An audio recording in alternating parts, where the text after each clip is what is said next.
You seem to understand. I'm not locked in here with you. That's it! You're locked in here with me.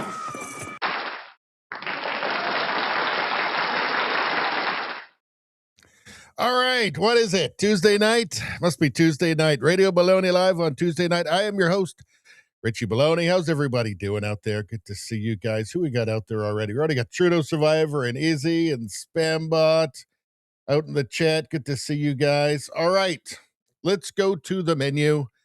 See what we're going to talk about, and then we will very quickly just see the topics of discussion tonight, and then we will go back to the chat, and then we will go back to these things and get into them in detail. First off, we're going to be talking about Hungary, and it is not the black and white story that a lot of people are pushing on social media right now, or it doesn't look like it. Maybe it will be. Maybe this guy's a Trojan horse or wolf in sheep's clothing or whatever you want to use. I don't know, but it looks like Hungary isn't changing that much. It looks like it's not turning into, libtard heaven anytime soon, but it might be. It might be. The whole thing might be a facade with the new leader, but we'll find out. We'll take a look at it. Then we're going to talk about, Mark Carney has his majority. Canada's screwed. Carney is now totally free to, after the floor crossers and the by-elections, he's now free to loot the country at will till 2029. The sad thing is probably Canadians will like it. Like the poorer they get, like they'll like it more. I don't know. I can't explain Canada anymore. All right. Yeah, so we're going to talk about that. We're going to talk about the floor crossers and just the corrupt mess that Canada is. It's educational for everybody watching outside of Canada because you'll know what to look for, the red flags. Yeah, Alexandra Lavoie from Rebel News. Rebel News is great. I'm a fan of Rebel News. Asking Liberal MP about immigrants glorifying terrorism on our streets in Canada. And he says that diversity is what makes us great. So, awesome answer. Awesome. Thank you, you brainless Liberal MP. What do we have here? So we got some Doge stuff. So I've been watching Tim Burchett, who is, he was taken over. He's the chairman of Doge now. And he's just, he is, flourishing in this role. I would say flourishing. I fear he's not going to be able to get much accomplished, but just because of the way the U.S. government seems to work, but he's trying. What do we have here? We have Woke Canada. Here's a nice young lady banned for life from the University of Guelph campus for thought crime.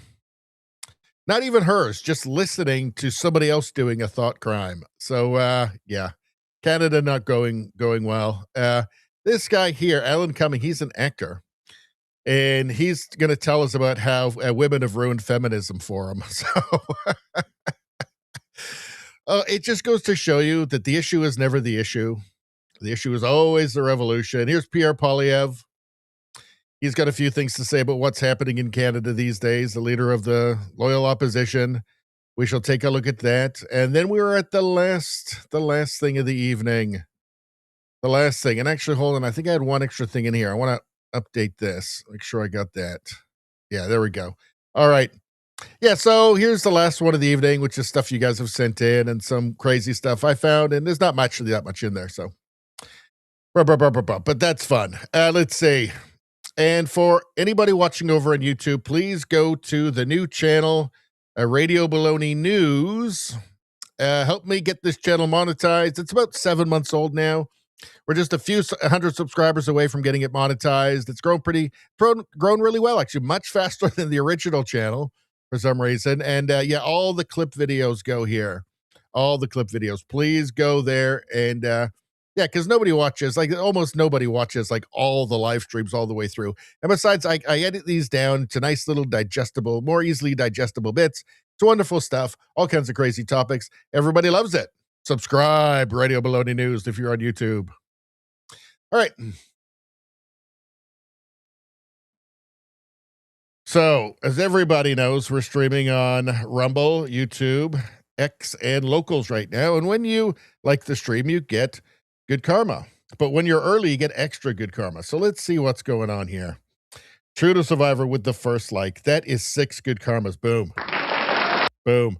Izzy, 3 good karmas. 3. Oh, wait a second. 3 watching chat, and I got lucky number. So Isane's got 1 too. I don't know what the hell's happening. It can't be everybody. So I don't know. 5 good karmas or 6. I don't know. You know what? I'll let God sort it out. Spambot 3rd like in the chat. So that's like 4 good karmas, which is still a lot. Like you don't have to worry about like tonight, tomorrow, the next day. You're good. You're set. Boom. And what the hell are you guys talking about? Izzy says, sure hope there's a coffee ad tonight. Sure could use the commie hate or mean energy. Yeah, or you mean energy. The commie hate or the tonight is Tuesday. So at some point, if we get tired, we get tired. Bam hates it when we do this. But if we all get tired later on in the stream and we need something to continue, we feel like we just can't go on. It's too much news. We can bring out the they-them energy if we need that rocket fuel. So let me know, you guys. It's Tuesday night, so we're allowed to do it on Tuesdays. What else is going on? Talking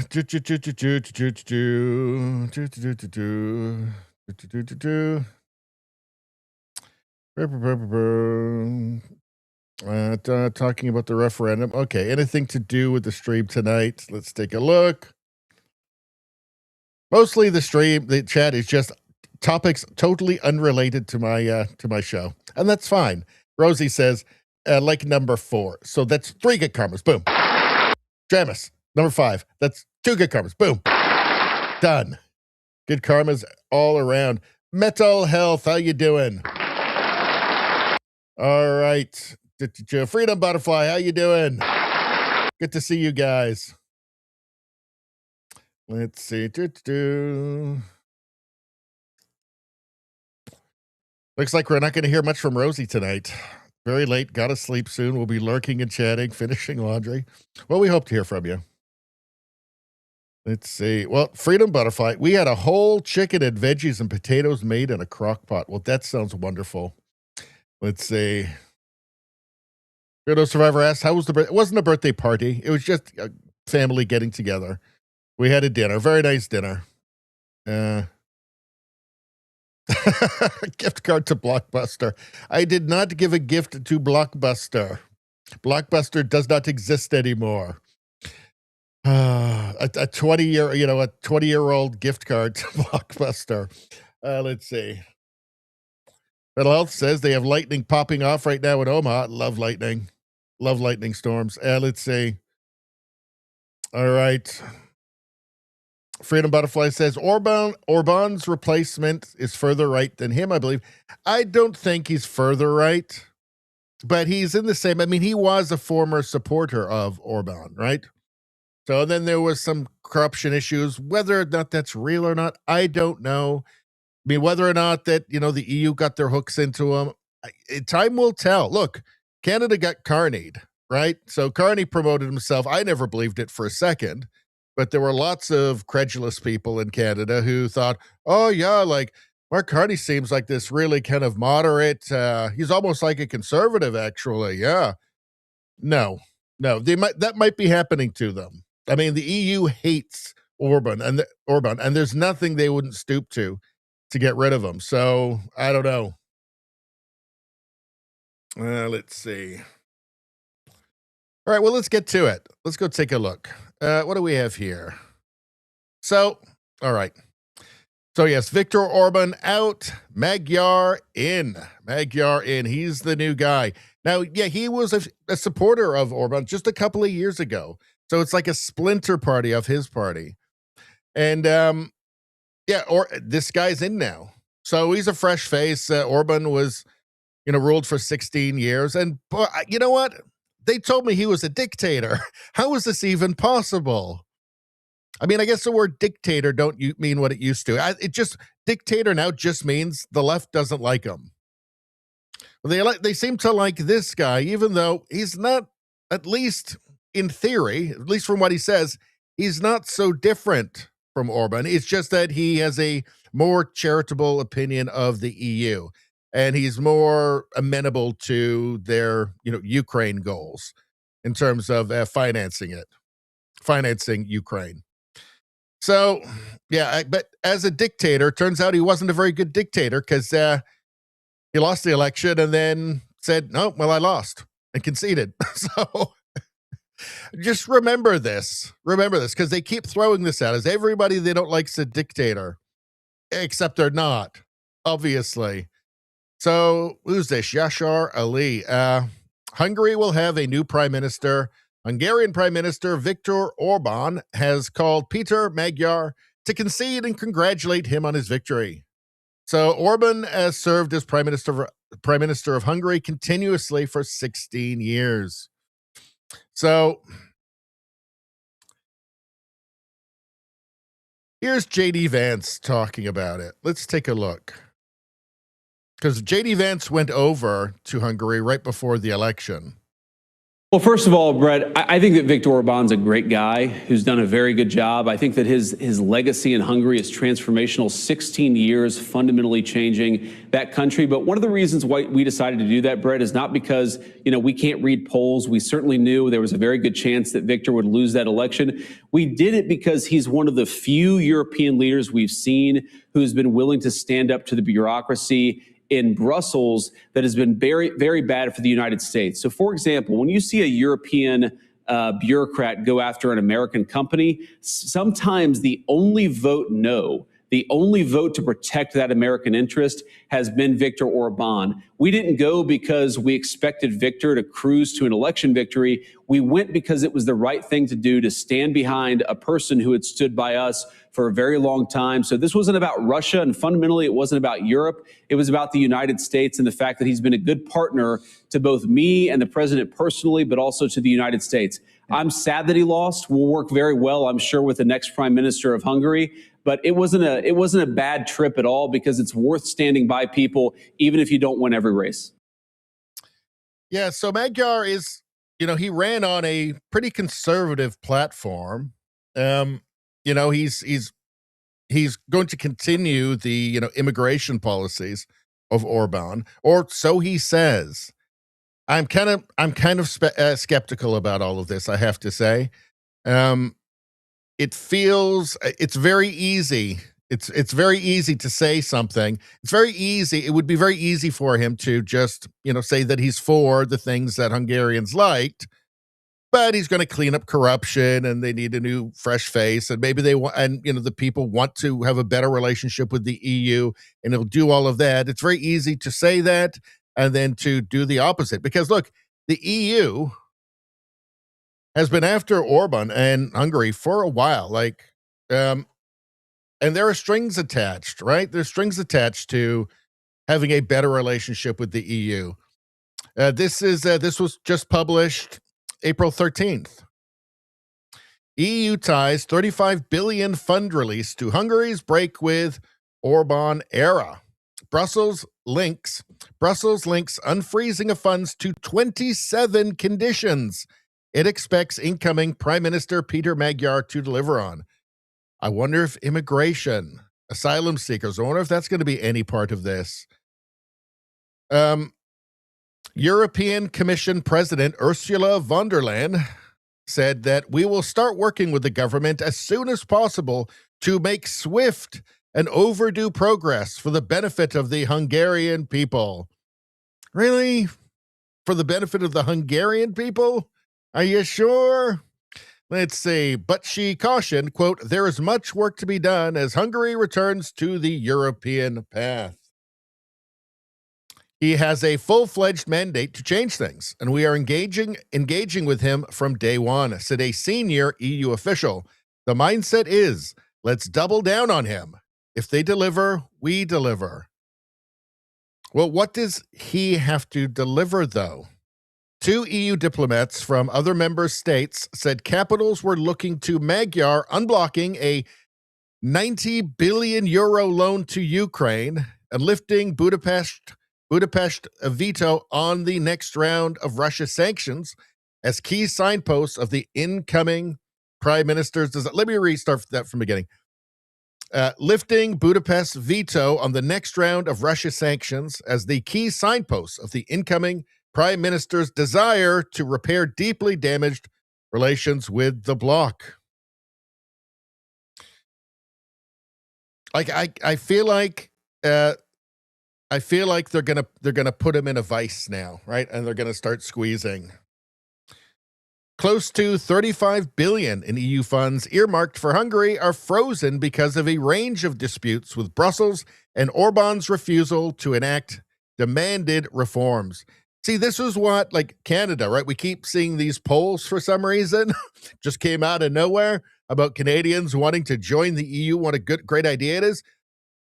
This is what you get when you join the EU, right? They're in everything. They're controlling your external trade. They're controlling your borders. They're controlling everything. They're setting regulations for everything inside of your own country. They're getting their fingers into everything. A range of disputes with Brussels and Orban's refusal to enact demanded reforms. They're going to be demanding reforms, not reforms that you want, reforms they want. That includes almost 18 billion from the EU budget immobilized because of what Brussels deems as rule of law violations, increased corruption risks, and the undermining of judicial independence, according to a commission spokesperson. More than 17 billion in cheap defense loans have also been delayed. So is it that there is rule of law violations and corruption and undermining judicial independence, or is it these are just things that Brussels comes up with if you don't do what they want? Let's see. To unlock the funds, Hungary would need to meet 27 conditions, including anti-corruption checks and a rollback of Orban-era decisions deemed in breach of EU rules from the, drumroll please, treatment of asylum seekers to ensuring academic freedom. Well, treatment of asylum seekers means they want them taken plenty. They probably want to actually get a lot of the ones they've taken into places like, Germany, for instance, and move them into Hungary. And ensuring academic freedom. Well, that means woke everything. That means every university is woke all the way through, and there's nothing you can do about it. They're going to poison the minds of your youth until your country turns into, I don't know, Sweden or something.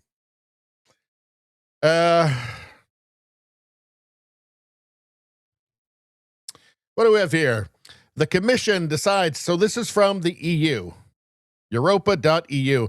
The commission decides to refer Hungary to the Court of Justice of the European Union, considering its national law on the defense of sovereignty to be in breach of EU law. Oh, they can't just, it's a mouthful. When they get mad at you, when the EU gets mad at you, it's a mouthful. Today, the European Commission decided to refer Hungary to the Court of Justice because it considers its national law on the defense of sovereignty to be in breach of EU law. So their own sovereignty law within Hungary is in breach of EU law. This is what happens when you, this is what Canada can look forward to if it ever joins the EU. Interfering in everything.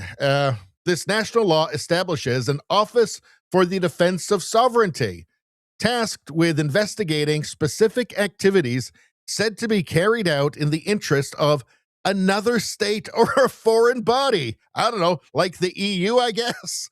Organization or natural person allegedly liable to violate or jeopardize the sovereignty of Hungary. And organizations whose activities using foreign funding allegedly influence the outcome of elections or the will of voters. What part of that is bad? What part of that is bad? Like, that seems perfectly reasonable to me. Perfectly reasonable to me. Defense of sovereignty, yeah. This all makes perfect sense. Investigating activities said to be carried out in the interest of another state or a foreign body. Organization or natural person. George Soros, anyone? George Soros. Yeah. So they're EU has made it very clear. No, you don't get to be sovereign. No, we're not going to allow that at all. What do we have here? EU court fines Hungary 200 million euros over its asylum policy from 2024. Hungary's Prime Minister Viktor Orban, in a post on X, said the fine for, quote, defending the borders of the European Union was outrageous and unacceptable, and said, it seems that illegal migrants are more important to the Brussels bureaucrats than their own European citizens. Hard to argue with that. They're very mad that Hungary didn't take in millions of asylum seekers. Very mad indeed. You're not allowed to do that. It's Europe. It's supposed to be full of millions and millions and millions of Muslims. It's Europe after all. Wow. What's going on here? So let's go to this Magyar. So what are the key components of his policy here? Make Hungary a reliable partner in the EU and NATO again. End confrontational policies with Brussels, unlock frozen EU funds, and improve cooperation. Maintain a strong border fence and reject illegal migration, migrant quotas, and pacts. So this is what the EU is going to be hammering away at. This is what Ursula von der Leyen is going to be hammering away at. This is the thing right here. I guess there's two, Ukraine and this. So they're not going to like this. This is going to be a persistent problem. And this is the one to watch. Do they start to weaken on this? Was there a plan? Have there been shady backroom deals with Brussels, with the new leader? Why would that be implausible? I don't know. I mean, maybe I will have to take him at his word, right? And I don't know. I'm not Hungarian, so fine, right? But I think we're going to have to watch and see. I mean, we have to see if they're getting carnied there. Hungary should stay out of direct involvement in foreign wars. Example, a cautious stance on Ukraine while prioritizing national interests. So, not fully in on Ukraine, but willing to allow the EU to fund them. Reforms in healthcare and education, teacher salary increases, more school autonomy, end state textbook monopoly, university autonomy. That just feels like a bunch of George Soros money pouring in to create a bunch of communist revolutionaries, because that's what happened in Canada, right? A bunch of because that's what's happened in the West. Let's see. Yeah, improve social policy, reduce poverty, raise wages, reform pensions, child protection, all the stuff, usual stuff that Joey's here. Magyar presents his movement as pragmatic and citizen-focused, drawing support across the spectrum by criticizing Orban's system for corruption and democratic erosion, while sharing some conservative values, for example, strong borders, family policy. So the people weren't voting for Kamala Harris, right? They voted for something that's like Orban, but he's new, and there's a promise of, going after corruption and being more friendly towards the European Union. But this isn't like the black and white thing that's, this isn't like a 180 as it's being presented by a lot of people on social media. At least not yet. You have to wait and see. And these are sad words, I'm going to say. But you have to wait and see. These days, you have to wait and see if the elected leader is going to totally and utterly betray the people that voted for him. So what we're seeing in Canada, that was the Conservative Party in the UK for, 15 years? You have to wait and see if the elected leader is going to utterly betray the people that voted for them. And it's sad to say, but that's the reality these days. Let's see. Let's go through a little bit more here. Well, first of all, Brett, I think that Victor. So Hold on. We'll get to the actually. We'll get to this in a minute. Hold on. So Jay Bose said this. He says, as I predicted, the future Prime Minister of Hungary, Peter Magyar, has stated that he is not going to approve an EU loan for Ukraine. Well, my understanding is that he is. The EU will not be getting it all its way. We agree with Hungary's refusal to grant Ukraine an EU loan of 90 billion euros. Once again, this is a decision that was already made in Brussels in December. I don't understand why it needs to be reviewed now. We do not support Ukraine's. Do you know what? I'm not sure that this is true. And we're going to do a, let's see what Grok has to say about it.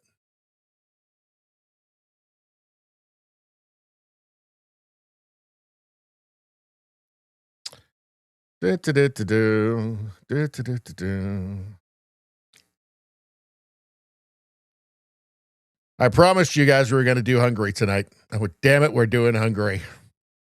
We're going Hungary. Let's see. Magyar actually signaled Hungary will not block the already decided loan to maintain consistency with prior commitments, but will opt out of contributing due to domestic financial constraints. That's what I said, isn't it? That's what I said. All right. I knew I was right because I'm always right. Let's see. What do we have here? Mario Nawfal. Breaking. Peter Magyar just won Hungary's election, and his first major policy statements are I ain't got a good brain. Are already raising eyebrows in Brussels. Hungary will not stop buying Russian oil. Will seek the safest and cheapest oil regardless of origin. Magyar hopes the EU lifts Russia's sanctions once the war in Ukraine ends. Mario Nawfal tends to be right most of the time. Let's see.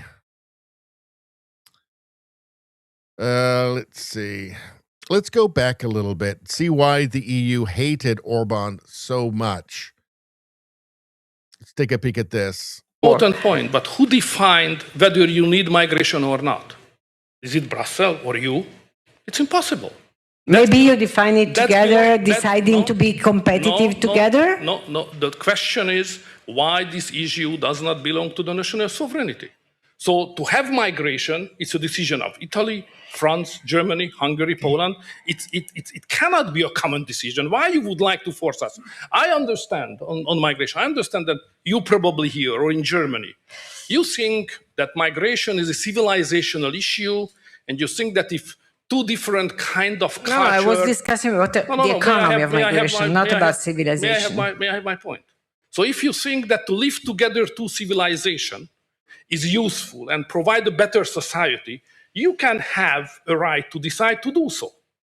But if some other countries think it's too risky because of terrorism, because of public safety, because of the social burden, and if a country think it's too risky, we would not like to have that kind of new society, why we don't have a right to say no? That's the question, you know? So that's the reason why certain issues should not belong to Brussels to be decided, but rather stay on the national level, belonging to the sovereignty of the member states. Yeah, I'm just not sure that the EU is going to keep going along with the Orban line, even if it's with Peter Magyar, even if he is making other concessions to them. I'm just not sure. It seems to be two big things, Ukraine and migration, with the leadership in Brussels. So we have to keep our eye on it and see. I mean, is it plausible that this guy's just going to totally betray the people who voted for him? He's got I believe a super majority. He can do whatever he wants. He can change the Constitution. So he can do what he wants, and there's nothing anybody can do about it. All right. Hold on.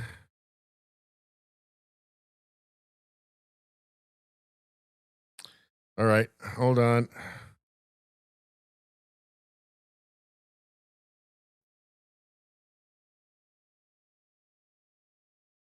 Let's see. Let's not forget this. Here's Macron talking about free speech.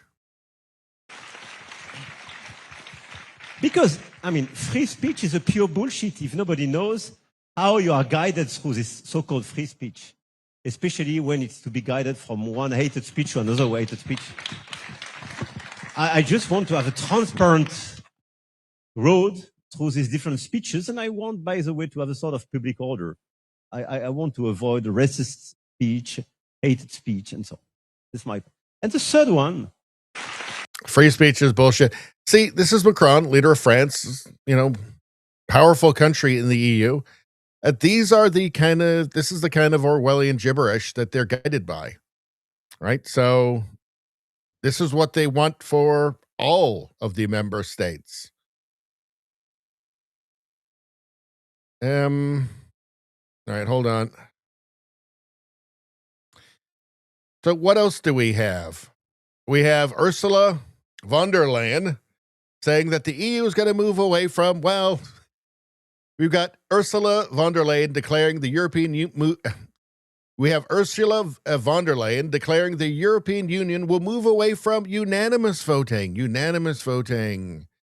So soon there's going to be some countries there that just have no say at all. They're just completely run by Brussels. There's much work to be done as Hungary is coming back to the European path. But I think we should also look at the lessons learned inside the European Union. For example, I think moving to qualified majority voting in foreign policy is an important way to avoid systematic blockages as we've seen in the past. And we should use the momentum now really to move forward on that topic. So now that they're welcoming Hungary back into the fold, it's a perfect time to neuter them.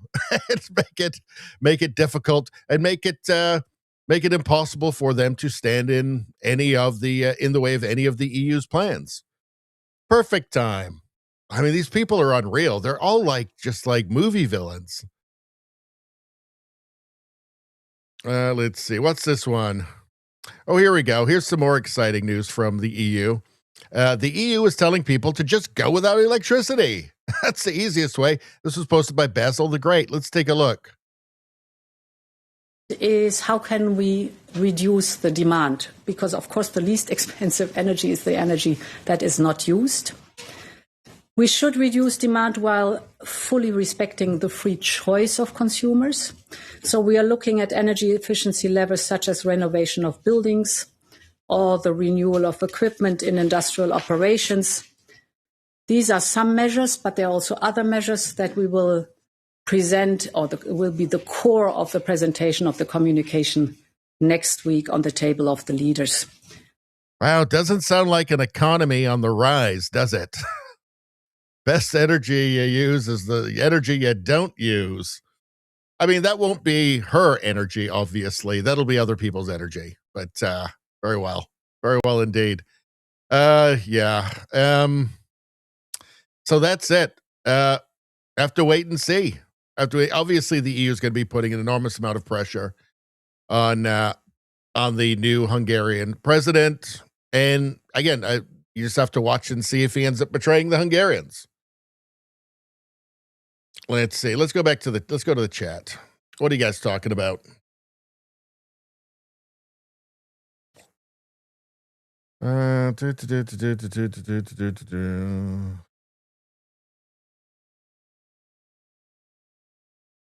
Let's see.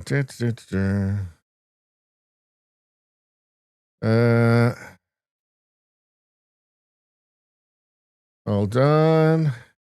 Freedom Butterfly says, true Richie, actions speak louder than words. Yeah, you just have to wait and see. I mean, it's not like politicians don't betray the people who vote for them. Freedom Butterfly said, yeah, I saw an EU flag behind him. You could be right, Richie. What is appealing? I mean, that was a genuine theme in the election, was that, wanting to have better relationships with Europe, be closer with the rest of the EU. Like, what part of, let's see, we're going to take away your vote and make you powerless. And also, the best electricity is the electricity you don't use. Like, what part of that is inviting? I don't get it personally. Let's see.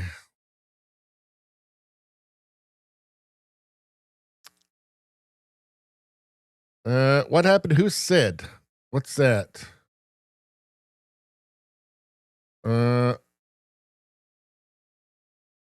Is it in this link here? Hold on. I think I've got a link monkey here from Metal Health. Hold on.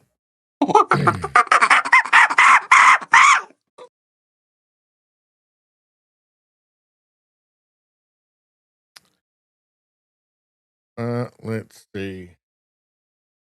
Sid Croft, the man who helped create multiple iconic, wildly imaginative television series like Land of the Lost and H.R. Puffin Stuff, died of natural causes at the age of 96. Okay. So, I'm not sure if I ever watched Land of the Lost or H.R. Puffin Stuff. I don't recall. But, yeah, well, 96. I mean, he had a long life.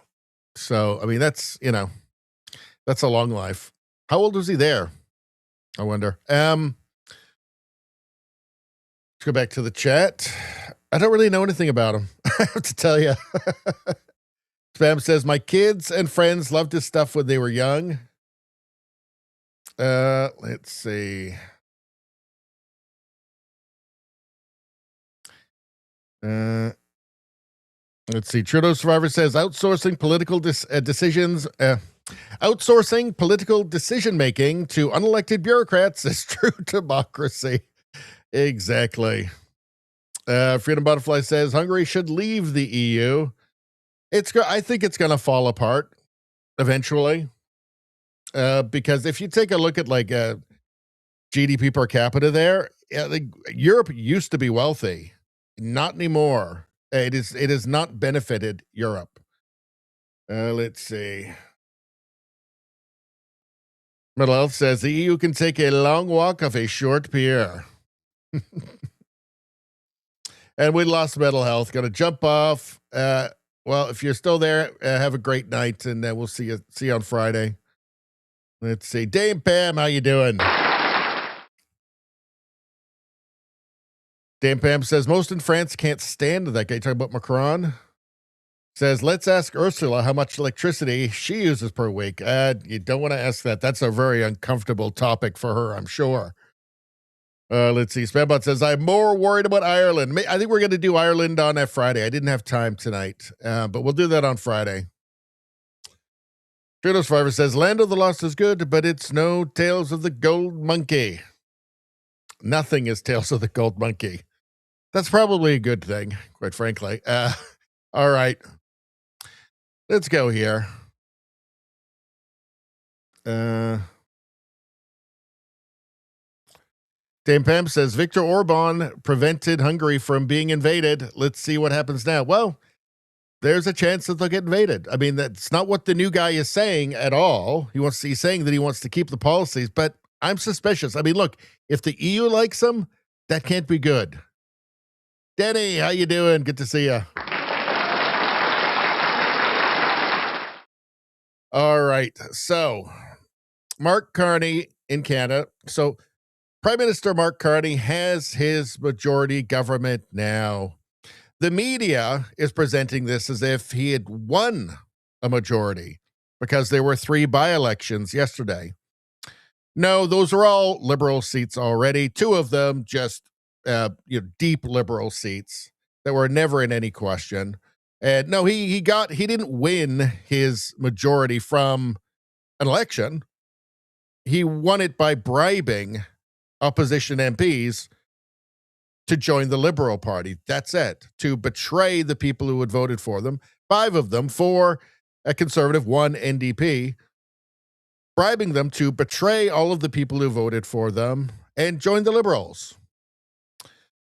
Mark Carney says the gas tax reprieve wasn't taken from the Conservatives, but then claims his majority government will govern collaboratively.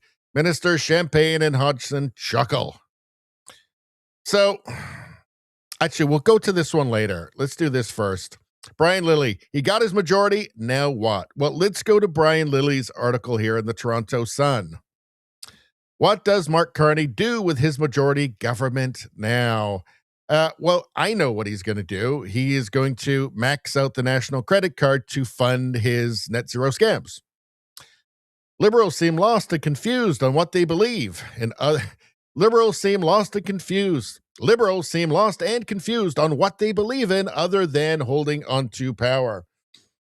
Well, the thing is that if you're looking for coherent policies that will help Canadians, designed to help Canadians, right? To utilize our natural resources, this sort of thing. That's not happening. Mark Carney is not here for that. Mark Carney is here to pour subsidies, to use the wealth of a nation to subsidize global net zero finance. That's what he's doing, and that's what he's going to do. And he'll do that until 2029, and then he will leave the country as fast as he parachuted in before the election, and just pick which castle in Europe he wants to live in. That's the story. It's not even complicated, right? He's here to enrich himself and his friends. He has a national credit card now, and now there's no restrictions. He can just do as he pleases with it. He can subsidize Canada's future away for 100 years now, and he'll just skip out after this term, and his work will be done. Again, he will be gone as fast as he parachuted into the country. Let's see.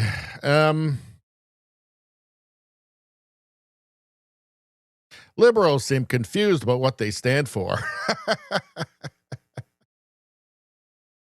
It's not clear that they seem like it's not clear, and they seem like a confused party. No wonder when you have MPs sitting in the same caucus who are from the far left NDP, a whole group of eco warriors like Stephen Guilbeault, rich business guy conservatives like Michael Maw, and freedom convoy defender Gladue, all in the same caucus. Well, that's the thing when you just start buying people from the other party. Let's be honest. That's obviously what's happening here.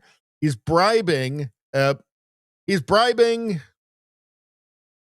MPs with no principles, who have never believed what they've said. They're just looking to enrich themselves, and that's not rare with politicians.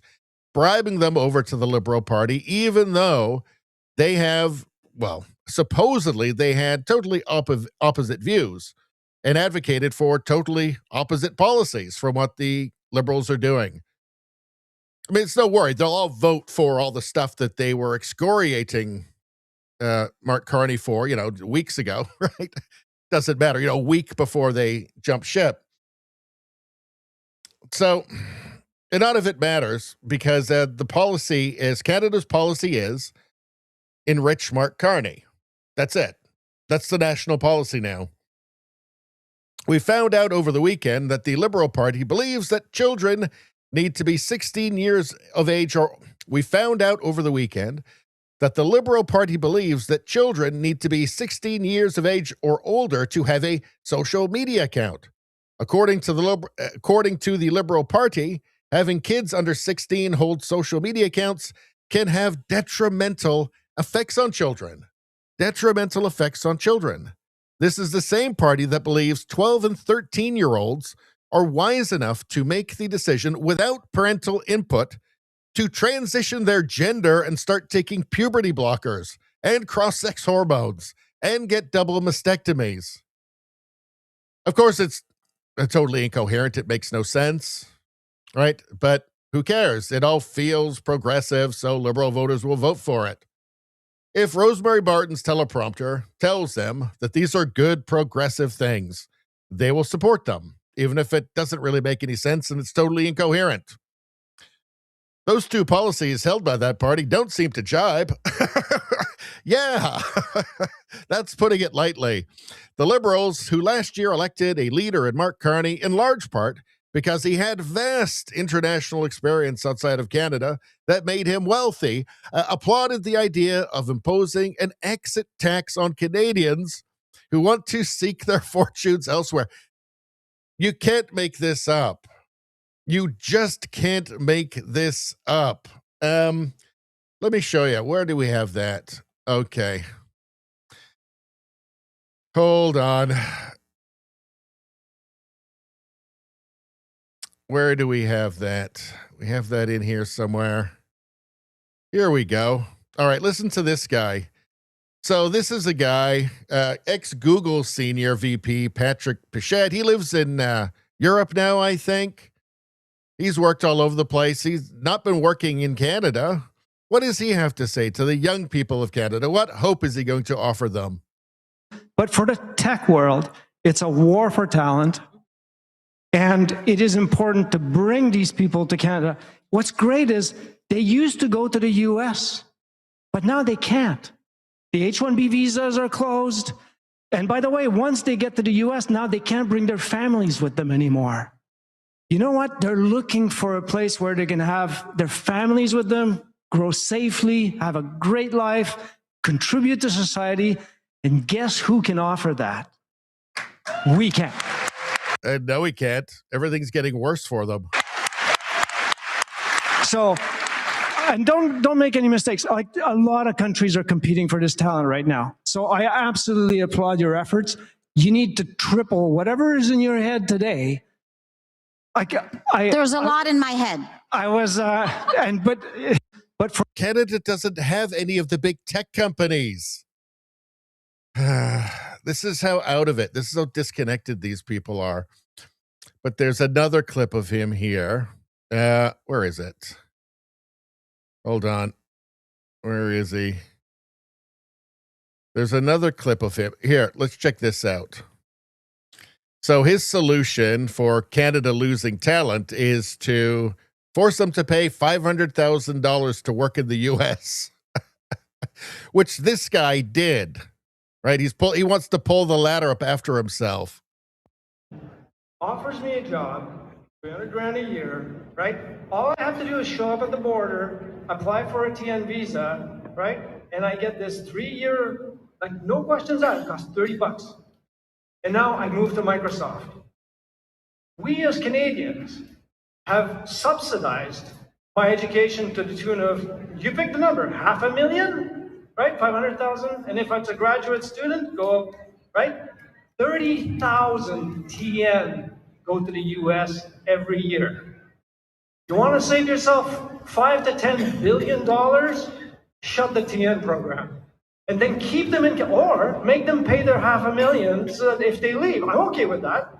You want to go to the US? Give me back my money. Yeah, the problem is there's nothing for them here. That's the problem. That's the problem. Look.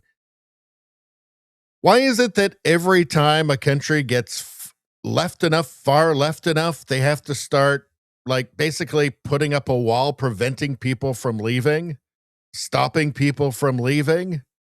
Right? That should be like a red flag right there for your country, by the way, right?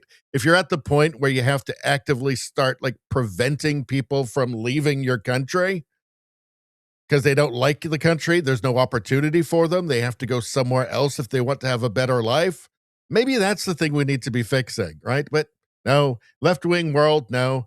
The solution is always more authoritarianism, more left-wing, more progressivism. It's everybody else's fault. Great, great, great, great. Yeah.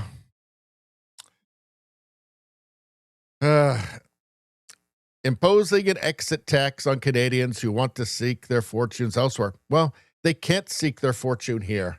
That's the problem. That's why they might do that. Let's see.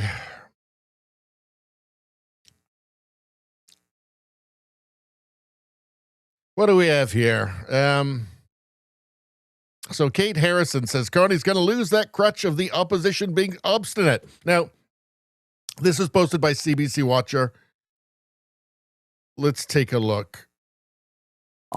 You know, Kate, is this something that the Conservatives on the bloc could mount an argument against, or is it simply to the victors go the spoils? Yeah, I think they can, and I think that they should certainly try, because this is ultimately not what voters said they wanted, and it isn't what they've wanted since 2019. A majority government has been denied to the Liberals since that time. I believe Vanda now when she says that the government would have an easier time getting through legislation. I think that explains why there has been such a fervor to compile this Frankenstein government with floor crossers and now some favorable by-elections to do so, because that is the outcome of a majority. Is it the outcome that Canadians voted for? No, it is not. And I would also say in the last year, what has been reasonably obstructed as a result of the opposition in the House that the government has attempted to achieve? Because what I've seen is cross-partisan support for nation-building projects and for pipelines and for some of the things that the Prime Minister has promised to do. He's going to lose that crutch of the opposition being obstinate with a majority government, and the government is going to come under some real scrutiny for the first time in a very long time about what they are delivering, or more appropriately not, for Canadians, when they no longer can point to Pierre Poilievre and say that he's the problem because of the minority government. Brad, how do you see it?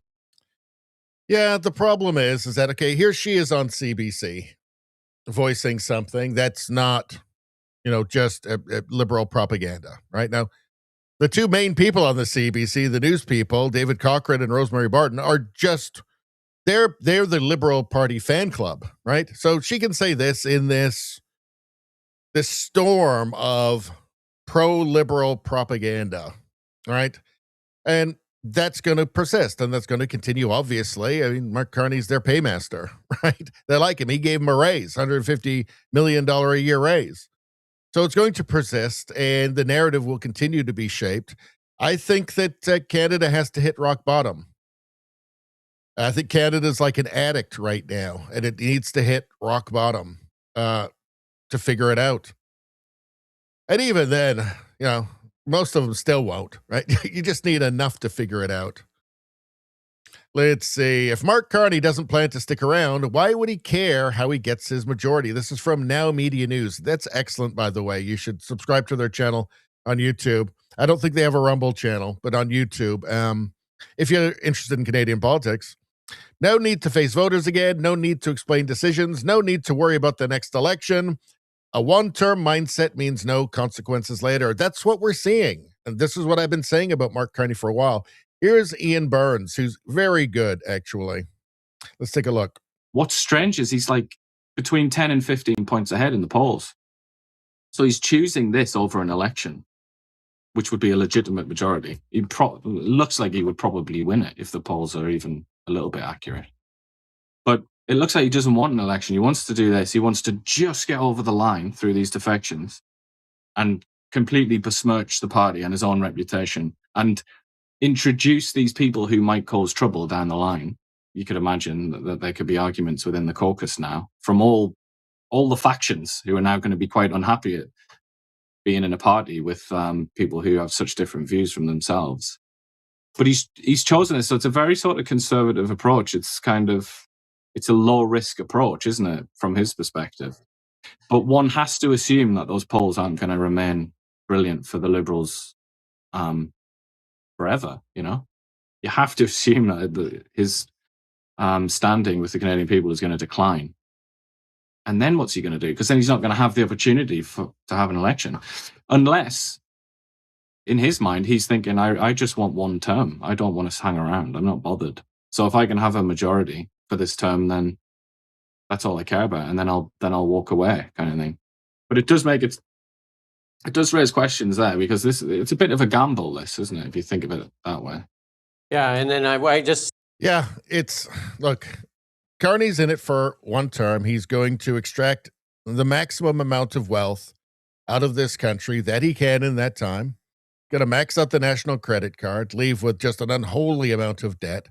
And there's going to be a lot of people that are going to be very thankful to him. A lot of people that have bought a lot of fine wines and champagnes and mansions and swimming pools and expensive cars. They're going to be very, very happy with Mark Carney when this is all said and done.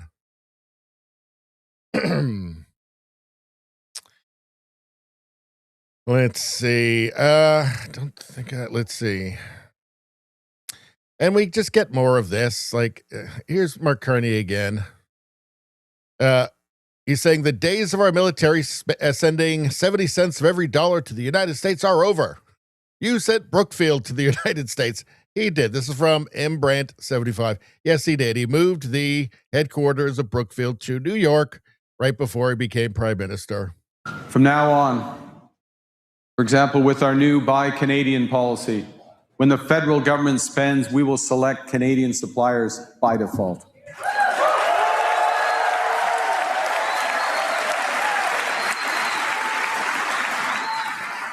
The days of our military sending 70 cents of every dollars to the United States are over.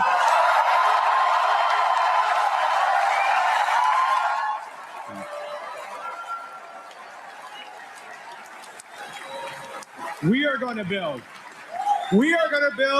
Canada strong with Canada steel, Canadian aluminum, Canadian lumber, Because, you know, when you think about it, as in terms of defense, I mean, what did the U.S. ever do for Canada other than be literally our only defense against any adversary?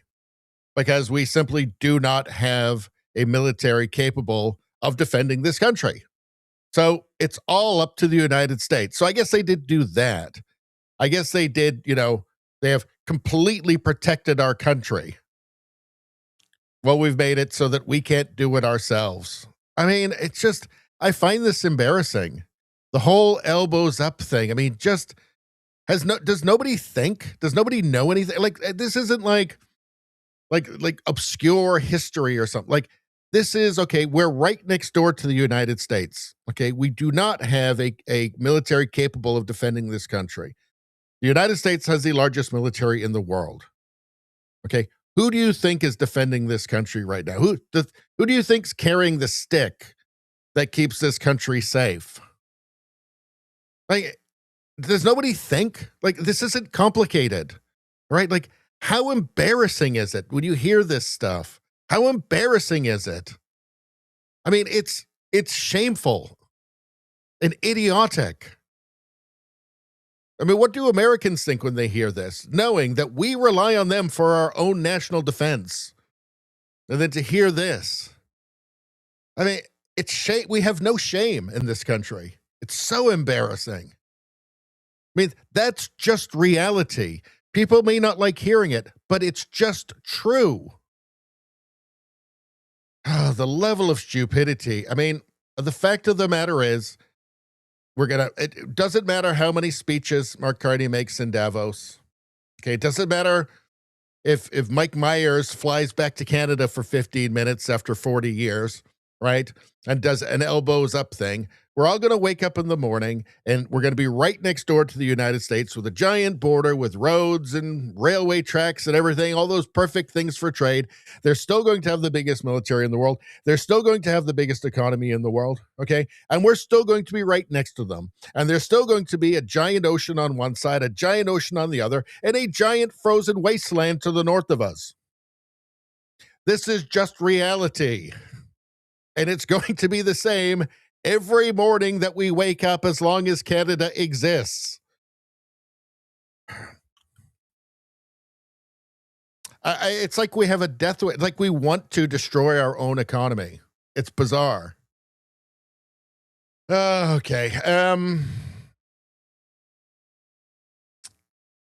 What's going on here? Ottawa agrees to cover UN fees for Bay du Nord oil project that could reach $1 billion. So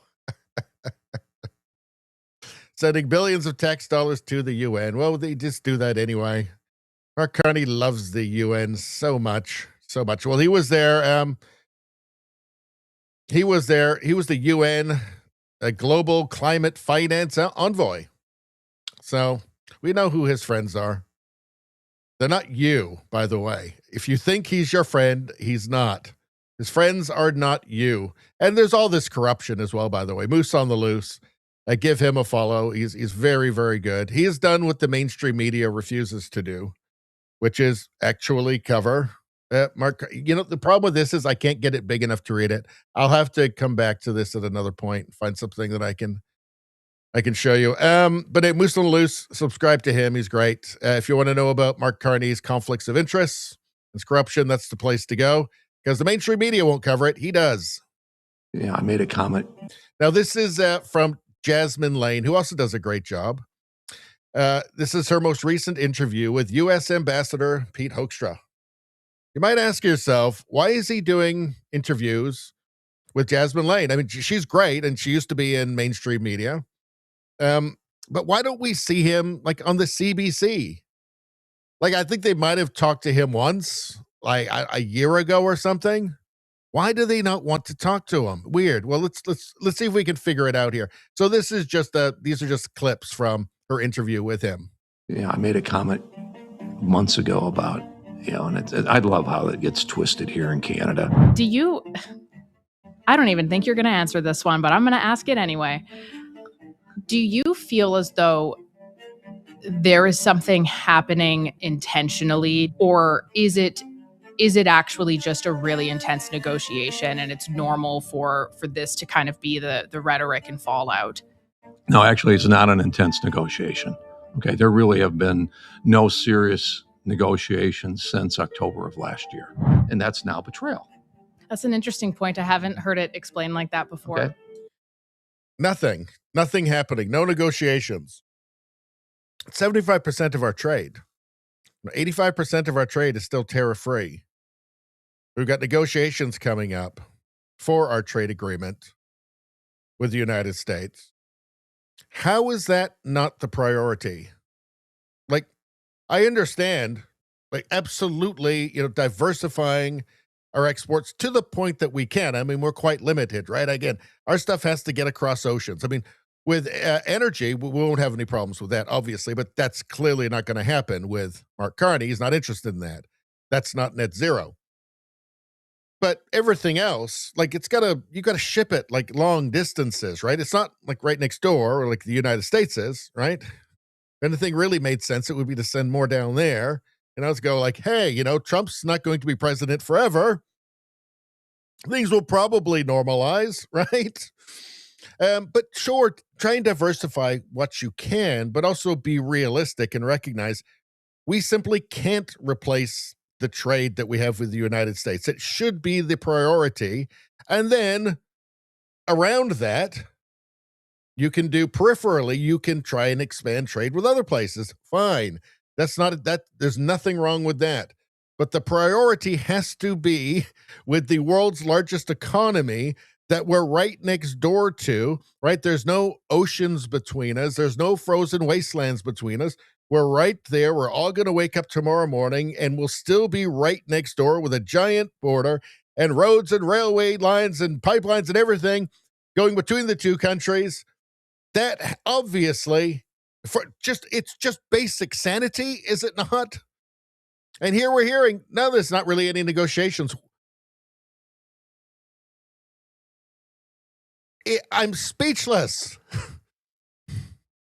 Like, it's surreal. How can this be happening? How can people like it? Do people know it? Do people care? Do they care if there's negotiations happening? I mean, the people who love Carney, do they know this? If they do know it, apparently they like it. They think this is a great idea. It seems insanely, idiotically suicidal, but for some reason they like it. Like, this is alternate universe stuff. This is so basic. This is so insane, what we're seeing. And it's just playing out, and everything's fine. This is that cartoon with the guy in the burning cafe, and this is fine. It's that meme. Canada is now a meme. It's a cautionary tale. How is it possible? Because I don't think that it's incompetence. It's intentional. I guess it's that there's no, the U.S. doesn't offer any potential for profit for, a carbon capture, any of the net zero stuff. So Carney ignores it. He's focusing on the places where Brookfield can make money. I guess. I don't know. Although Brookfield does make money in the States with pipelines, just we can't have them in Canada. Yeah, all right. Yeah. We watch this, okay?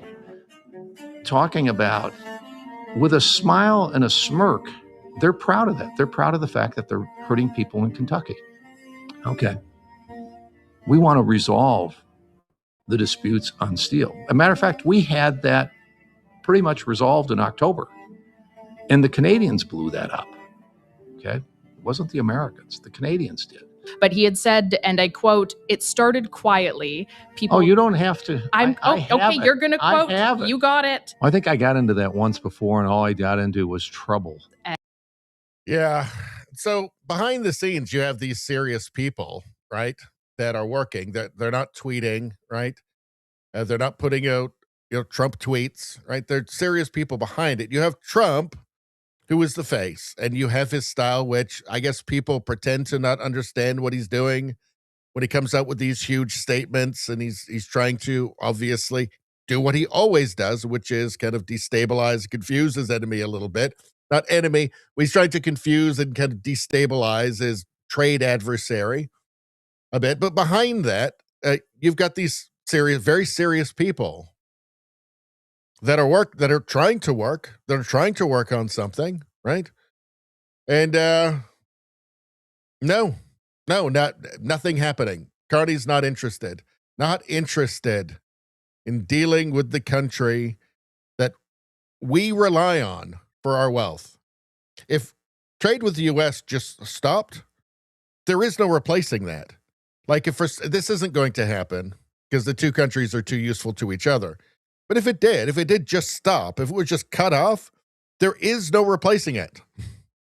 That's done. Canada's now a third world country. Total madness. All right. Let's go back to the chat. What's going on?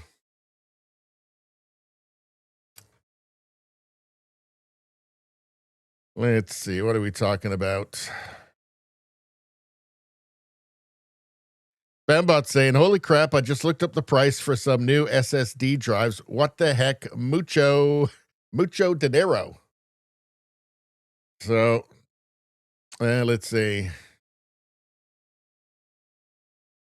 All right.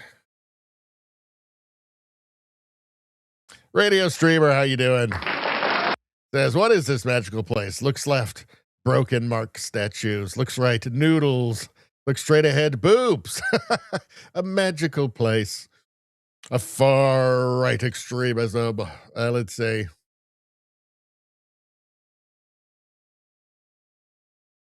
Let's see.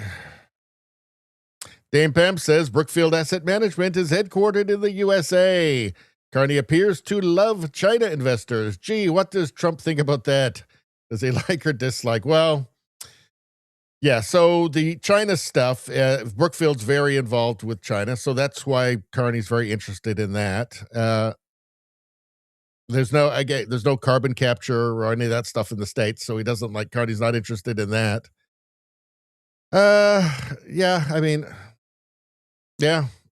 Brookfield Asset Management is headquartered in the USA. He did that shortly before running for the Liberal leadership after Trudeau. By the way, he loves the U.S., by the way. I mean, he went to school there. He worked there. He's barely spent any of his adult life in Canada. His wife and kids live in New York, go to school there. Almost, was it 90% of his investments are in the United States? He loves the U.S. No problem with the U.S. at all, with all of that. But it's politically useful for him. The elbows up idiocy is useful for him. Let's see. Dame Pam says Rosemary Barton will do whatever she's told. She doesn't need to be told, I don't think, Pam. I don't think she needs to be told. I think she's a cheerleader. She's so thrilled. Just this unrestrained joy, this joy that she can't hold in when she's talking about the floor crossers. It's embarrassing.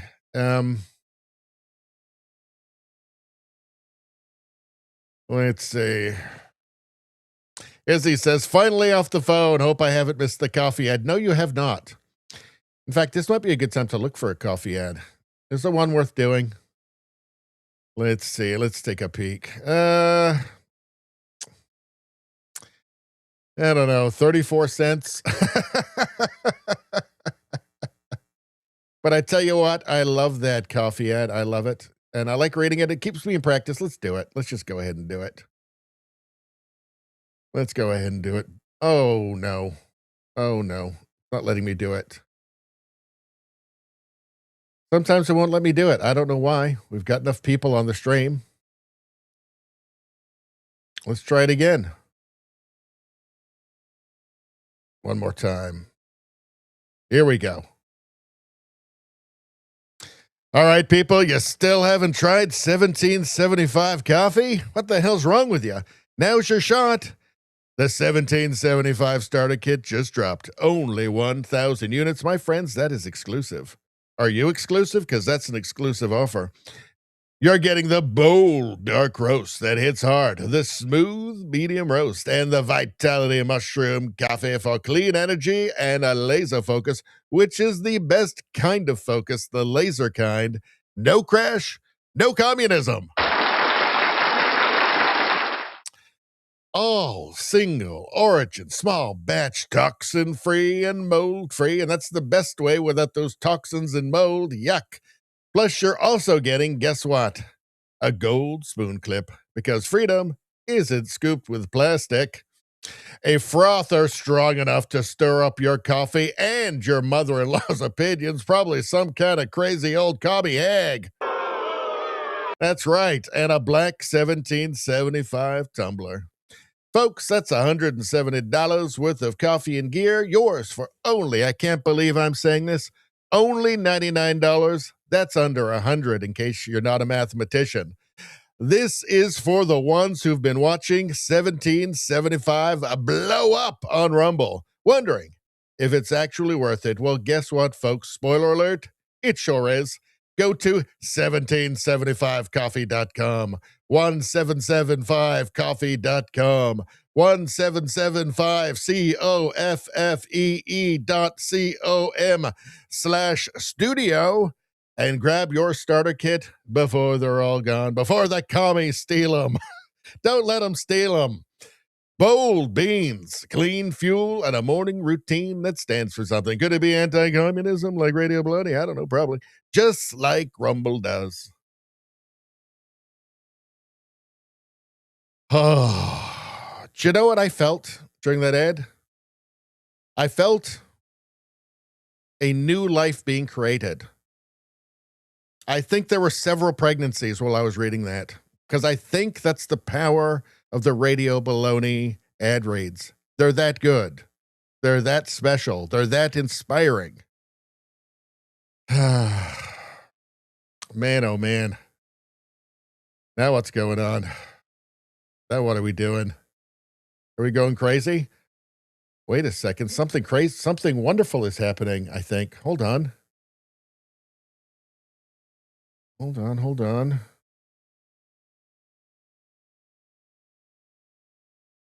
Hold on, something's going on. Oh my goodness. I can't believe my eyes, folks. I thought I was having a good day. I had no idea. I had no idea. I opened my eyes this morning. I had no idea what was going to. This is the way it works. It comes when you least expect it. The most amazing, beautiful moments in your life come when you least expect it. Better than a sunset. Better than holding your newborn baby. Spambot has gifted 5 subscriptions to Radio Baloney, people. I can't even believe I'm saying it. Somebody's best person ever, and I think it's Spambot.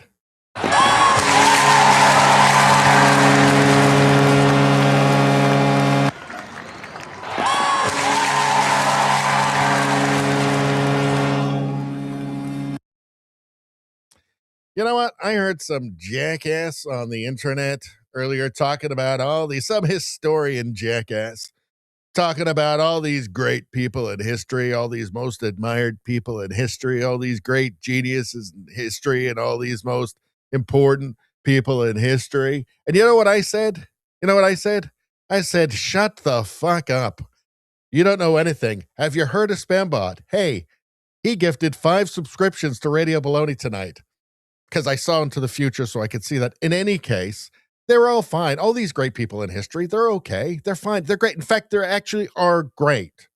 All I'm saying is that by comparison to Spambot, all dog shit. We're talking Einstein. We're talking all of them. I don't care who you name. We're talking all of them.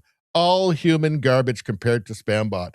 Did they gift 5 subscriptions to Radio Baloney, to my channel on Rumble? No, they did not. All human garbage. SpamBot, best person ever.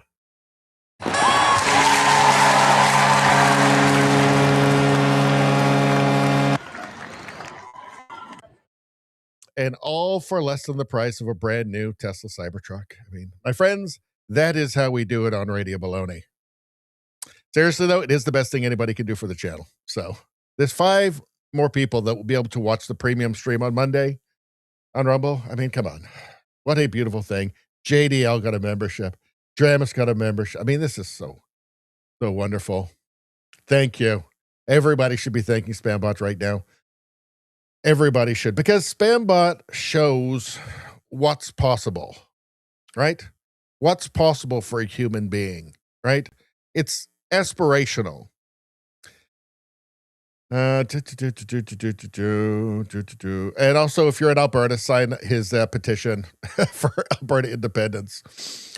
Let's see. Dame Pam says, most young people I meet in stores have no clue what's going on. No, they don't.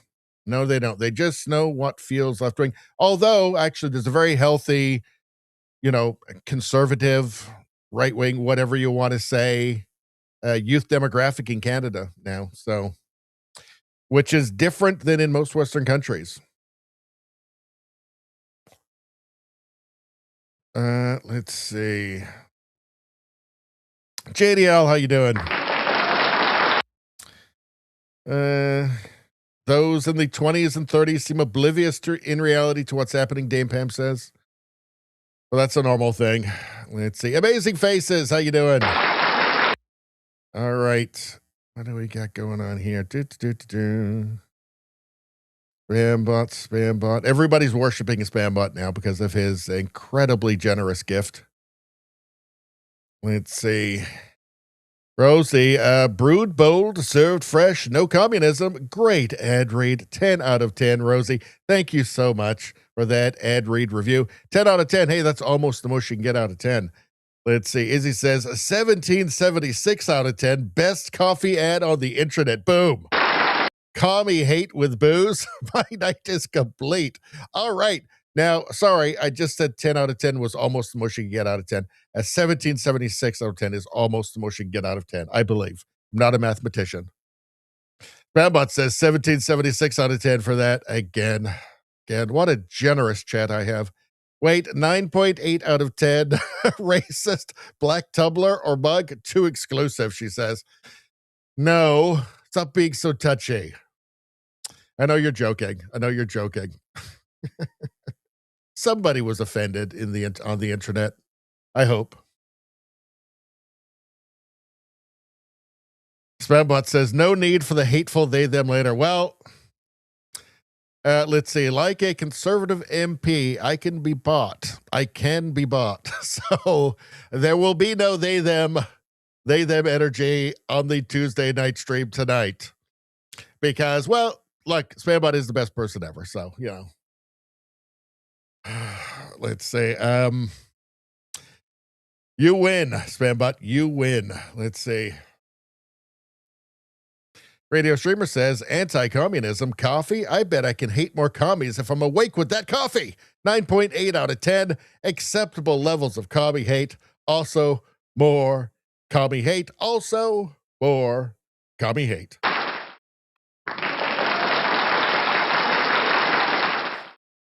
All right. Radio Streamer says, I'm getting tired now for service. I'm sorry. I can't do it. Let's say, let's see. Trevor says, I have to give one sub now too. Well, please do. You can be best person ever. All right. Rosie says, somebody was offended. I hope. We can all hope. We can always hope. There's always hope, people. What do we got here? Oh yeah, Canadian immigration going great. Let's see. What do we got here? From Rachel Denko posted this. Conservative member of parliament for Kildonan, St. Paul. We are thwarted at every step of the way from blocking them from entry. Well, that doesn't sound good when you're talking about immigration. So let's take a look at this article. It's from the Toronto Sun. How's it going in Canada, you ask? Well, let's see. 2 accused killer in Stony Creek slaying of teen are refugee claimants. Wonderful. The murder was allegedly part of a beef between tow truck companies. It feels so third world. Sorry, like diversity. Sorry, like our strength. 2 of the 5 men accused of murdering a teenager in a terrifying Stony Creek shooting linked to Greater Toronto Area tow truck wars are refugee claimants. The Toronto Sun has learned. Why didn't we ever hear about tow truck wars before? Like warring tow truck companies. How come? That feels like such a new thing. I'm not sure we ever even had that before. Warring tow truck companies. Cops said on Friday they charged the quintet with first-degree murder in the shocking 2025 slaying of 16-year-old Faizan Awan of York Region. The 5 charged, Mohammed Aboris, 26 of Ottawa, Amir Nabout, 22, Amin and Nabout, Remy Kassem, and Sari Nawabit, all of Hamilton, also faced attempted murder charges in relation to 2 other passengers, who were in Awan's vehicle and survived being shot. Very well, very well. I don't know. Thinking back, it kind of seems like I feel like we used to be able to have tow truck companies without them going to war with each other and like murdering and stuff. I feel like that's the Canada that I remember. Abarus and Kassem are refugee claimants, while Nawabit is a permanent resident, sources told The Sun. None of the charges have been proven in court, but the revelations are just the latest in a long line of refugee claimants, foreign students, and asylum seekers who allegedly have run foul of the law. Quote, we are thwarted at every step of the way from blocking them entry, a Canadian Border Services Agency source said. Even when we try to deport them, we face countless roadblocks. You'd think this would be easy, right? Let's see, tow truck wars, murder. Okay, we don't really need that. This should just be like a formality, right? Just you're gone. Let's see. The 5 charged in the targeted attack were believed to be involved in the fratricidal wars ravaging the tow truck industry in southern Ontario. Well, as everybody knows, don't get mad, and certainly don't be racist. Everybody knows tow truck companies having fratricidal wars is our strength. Fratricidal wars, what are those? Let's find out. Let's do a fact check. Fact check. Let's see. What are fratricidal wars? Let's take a peek. Fratricidal wars are conflicts where members of the same society, nation, or group fight each other, often described as brother killing brother. Derived from the Latin for killing a brother, this term highlights intimate, brutal violence within families, civil wars, or between closely linked nations, or otherwise known as our greatest strength. Let's see. Key characteristics of fratricidal wars include conflicts within a specific group, community, or kinship network. So that's kind of sounds like what's going on here in Canada now. So we decided that we wanted that. We decided we didn't have enough fratricidal wars. We didn't have enough warring tow truck companies. The murder was allegedly part of a beef between tow truck companies. Tow truck companies. There we go.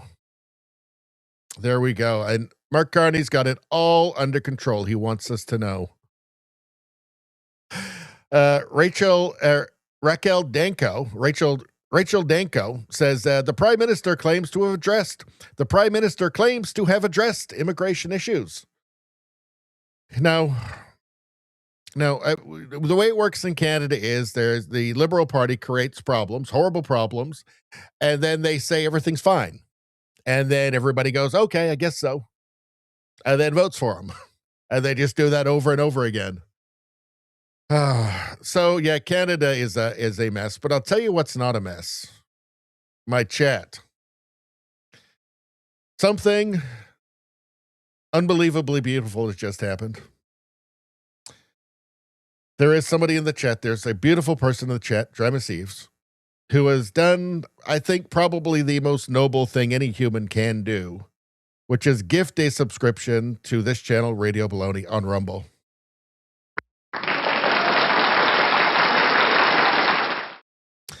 And when somebody does something, does this kind of ultimate decent kindness, this ultimate generosity by gifting a subscription to Radio Baloney.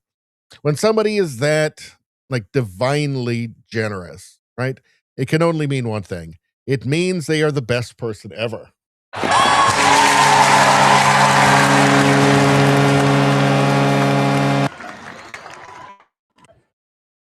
Now, there's a lot of people got their heroes, the heroes from history, even heroes from today, great men, great women, people who've done amazing things. And I'm not saying that they haven't. I'm not saying they haven't done these things, right? All I'm saying is that they haven't gifted a subscription to Radio Baloney, to this channel on Rumble.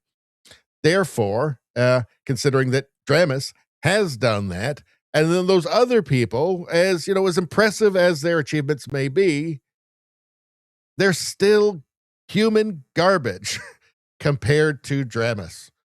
Because, let's see, I can see in my chat right now that Dramus has gifted a subscription to this thing. I don't see anything from, like, the Ghost of Einstein or anything, right? So I guess the only conclusion I can come to, Dramus Eves, best person ever. Let's go.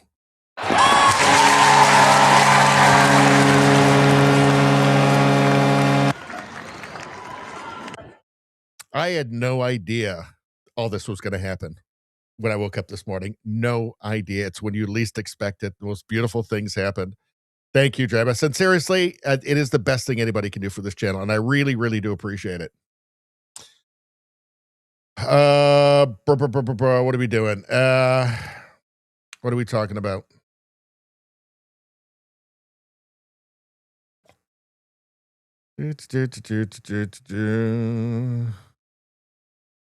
Spambot says, tow truck wars was a big thing in London, Ontario in the late 1980s. Was it? I don't remember it. Well, I guess I've been corrected. Let's see. Well, they're back anyway. They're back. They're back.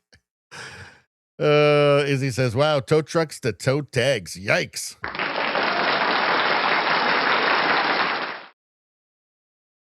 Let's see. Spambot says, quick as possible towing had a bad reputation.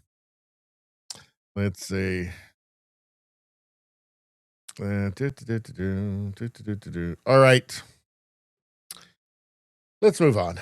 What do we got next? Oh, so let's see what else we got here. So here's a bit of Pierre Poilievre. What is that? That's from the 24th. That's not what I want. Okay, no, not there. All right, let's move on. What do we got here? Oh, yeah. So the Liberal Party convention. Should we talk about it quickly? So, April 13th here. There's Chris d'Entremont, traitor, betrayer of his constituents, floor crosser, just faithless, principleless opportunist who left the Conservative Party, walked across the aisle to the Liberals, a man who had been just shortly before that, just excoriating Carney and the Liberals. All of a sudden, he's a very proud Liberal. Yeah, so the Liberal Convention 2026, what is he saying here? they voted for the individual candidate, but they were voting for the conservative candidate. And they make the argument by crossing the floor, you, respectfully, and others who have crossed, are disrespecting the thousands of Canadians who voted for a conservative candidate. What do you say to that? Well, I mean, we as politicians, we as members that are elected, are there to represent our communities. The party doesn't mean a thing when you're actually elected. It doesn't matter who's coming to your office, who's asking questions, who needs help. We're gonna represent all of them, whether they're conservative. You heard it. The party doesn't mean a thing. The people who voted for you almost universally voted for the party, not you. A very small percent, like 4% of voters, vote for the candidate over the party because they like you. No, they're voting for the party. They're voting for the party's policies and the policies of the leader of the party. It's a total and utter betrayal. I mean, you'd think they'd hide these people away, right? Like it would be embarrassing, right? I mean, for one thing, these are people who have been preaching policies. Well, for one thing, just obliterating liberal policies before they decided they were proud liberals, right? Just viciously attacking Carney and the Liberal Party and their policies, right? You'd think they'd want to hide these people away because it's like rubbing the public's nose in their corruption. But they don't. And they know they're going to get kid gloves from the media. The media likes it. The corporate media in Canada likes the floor crossers. Now they've got another paychecks in their paychecks are secure now, right? Wealth Moose posted this. Read this slowly. Wife lives in the U.S. 4 kids live and study in the U.S. 91% of his portfolio in the U.S. Well, what's Mark Carney saying here? I feel that strength. I feel that strength in this room. I feel that strength. I feel that strength. As Diana mentioned, we feel that strength across this great country. At this decisive moment, Canadians are demonstrating just how strong we are. You know, what, by getting poorer? Like by having longer waits for healthcare, for dying waiting for healthcare? By having like their doctor, having a health professional offer them aid because they have a headache or they're depressed? What exactly? What, because their GDP per capita is going down, going off a cliff? Like, this is all just fantasy stuff. It's just peplum for children. Let's continue. It started quietly.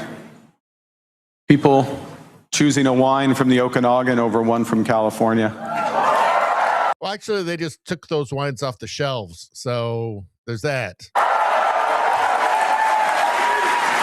Anyone had any bourbon recently? No, I think so, no.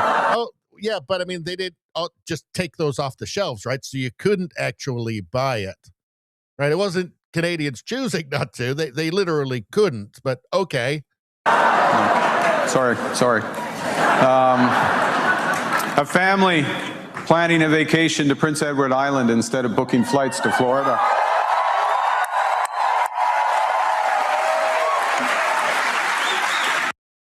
I looked into Las Vegas, and because I kept hearing about how, Canadians aren't going to Las Vegas and it's killing Las Vegas. I looked into it. It's actually, Canadians are like 3% of their traffic in Las Vegas. Like, we have this really inflated view of ourselves, this really unrealistic view of ourselves. No, Canada isn't actually hurting Vegas, right? Vegas is hurting Vegas, right? Canada, the prices in Vegas are hurting Vegas, right? Canada is not. Canadians. Oh, and by the way, we have a massive brain drain from Canada to the U.S. So people that are going to be net earners, right, are fleeing en masse to the United States, and there's nothing coming back the other way.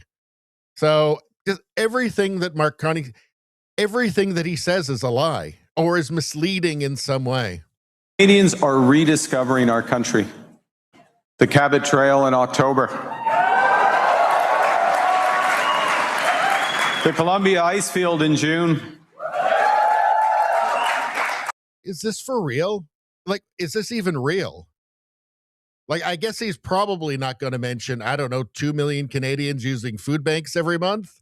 I guess he's probably not going to mention that. Let's continue. Le Festival International de Jazz à Montréal. The Montreal International Jazz Festival in July. The prairies at harvest where the sky goes on forever.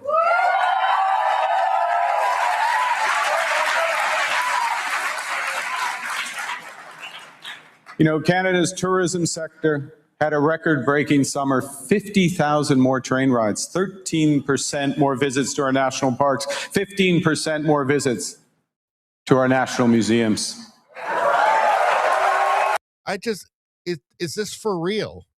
Like, Canada, by like every metric, is getting worse. Yet this is what we get. You get these trained seals clapping. Is everybody in this room completely divorced from reality, completely unmoored from reality?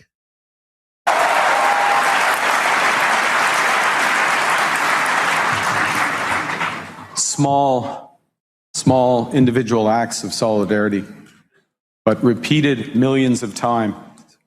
And together, they make a statement. We are the masters of our destiny. Yes, and it looks like we're on our way to massively destroying. Yes, and it looks like we're going to drive our destiny into a ditch under his leadership. If he'd had a year and there was, metric, and there was some improvement, people could see some light at the end of the tunnel. Oh, okay, I get what he was saying now. It looks like this is going to work in some way. If they had resolved the trade issues of the United States, something, if there were, concrete plans, right, for, a pipeline to the East Coast, to northern BC coast, if there were concrete things happening that were in the works happening right now, if there was some sort of improvement, okay, that would be fine to say we're masters of our own destiny.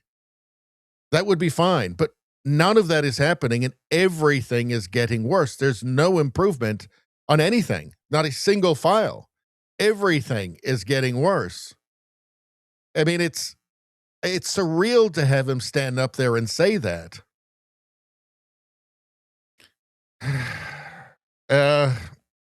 This is the Liberal Convention. Let's see. The path we have chosen will be hard. The path we've chosen. Well, it's his path, though, isn't it? Just over a year ago, in the midst of a blizzard, we started down the road to make the best country in the world even better. Okay, but everything's worse, so what's better? Exactly. We should be under no illusions. The path we've chosen is hard. There'll be headwinds, black ice, steep climbs along the way. We'll have to be pragmatic and determined to. All we need to do is utilize our natural resources and we'll be a wealthy country again.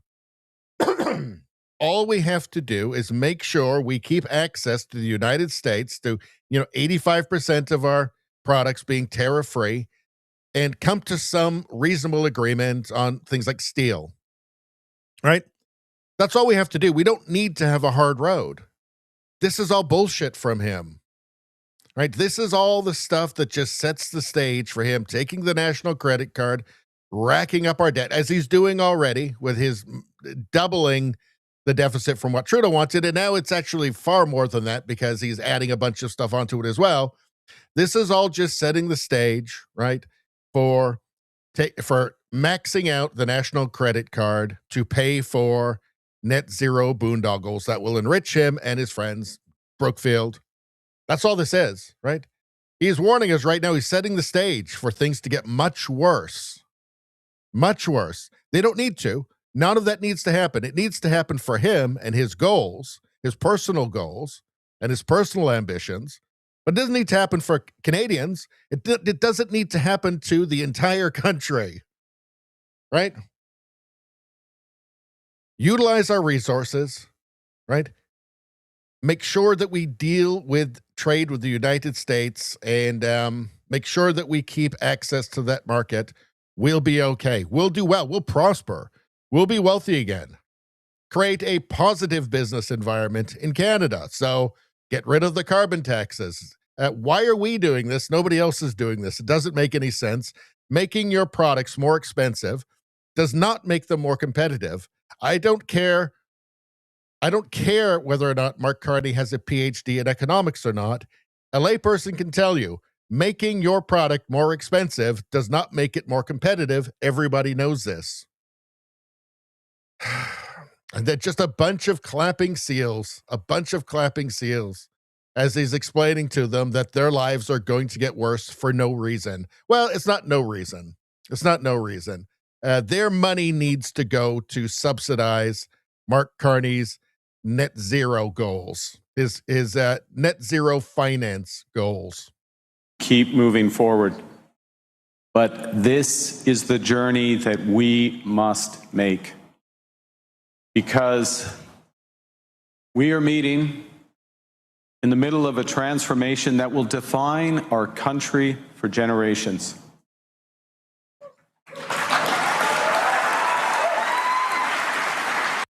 I mean, Carney doesn't need to worry about it. I'm telling you, he will skip the country. 2029, he's going to skip the country as fast as he parachuted in and go back to Europe again. He'll be gone and we'll never see him again. It's like this country is mad. It's totally mad. I mean, here's this guy.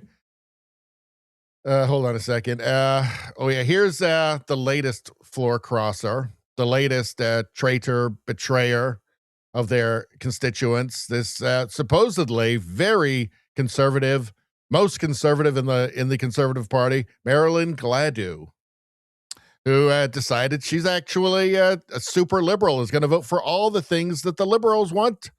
All the things that the liberals want, even though apparently 5 minutes ago, these were all terrible evils. Table Salt posted this. She sounds like she's on 22 SSRIs. At least she, has the balls to get up.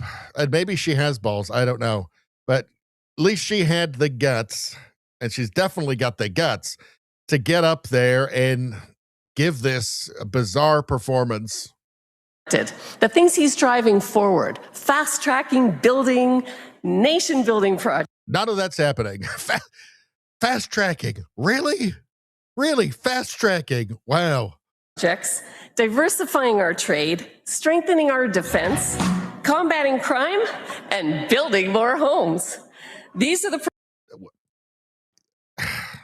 Building more homes. Well, technically there's more. It's just it's nowhere near what it's nowhere near what they said they were going to buy. I think there's half the homes that have been built from what their target was. I mean, just every part of that was a lie. Just total deception. Priorities that meet this moment for our country. These are the priorities that my constituents want, that Canadians share. No, they don't. She won 53% to, I think, 37. 53% to 37. Your constituents don't. The people who voted for you don't want this. They don't want to see you standing there at the Liberal convention. Acting weird, by the way. And totally betraying them. They didn't want that. They didn't vote for that. They didn't vote for you to do that. You could not get elected as a Liberal in that riding. It's just disgraceful. What is she getting? Why is the media so curiously incurious about what is causing this sudden exodus? Because this isn't normal. Floor crossing happens. Last time it happened was, I believe, 2018, right? The last time there was more than this was 1917, and there was a conscription crisis at the time, right? Never before has a government won a majority by floor crossers. You have 4 Conservatives, 1 NDP over the course of months. That's not normal. Why is the media so curiously incurious about what's causing this, what they're getting? Obviously, they're getting something. This just doesn't happen in Canadian politics. Obviously, something's happening here. Something dirty. Why doesn't the media investigate? Why don't we hear anything from them on this? Nobody seems to be at all interested in what they're being offered, in the bribe, the bribes that these people are being offered. How is it happening? What's the mechanism? They don't seem to be at all interested, and they won't be because they're happy. They like it. They support it. What's this? After the Liberal-approved national anthem, an Indigenous elder performs a ceremonial dance at the 2026 Liberal Party convention in Montreal. Of course, he then refers to the 215 children claim in Kamloops. Everybody knows they're not there now, but it's just this farce that we have to continue to go through.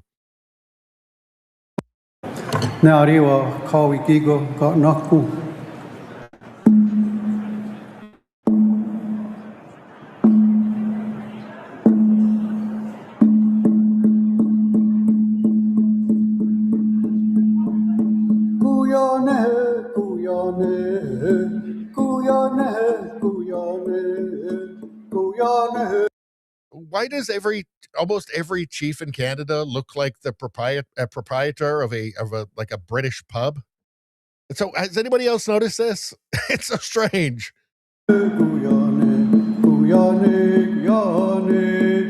Kids' spirits resurrected up from the dead.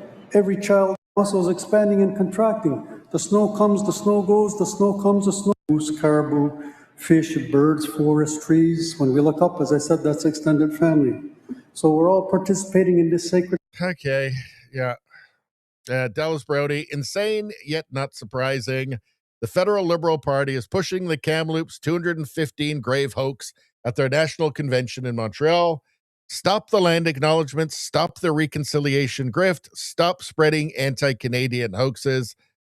Yeah, I think that just all Canadians should just be equal. How about that? Just everybody's equal. How about that? The grave, it is a hoax, and the longer that they continue to refuse to provide evidence through a dig, the more obvious it becomes that it's a hoax. There's nothing there. How about this one from Ryan Garrettson? Posted this.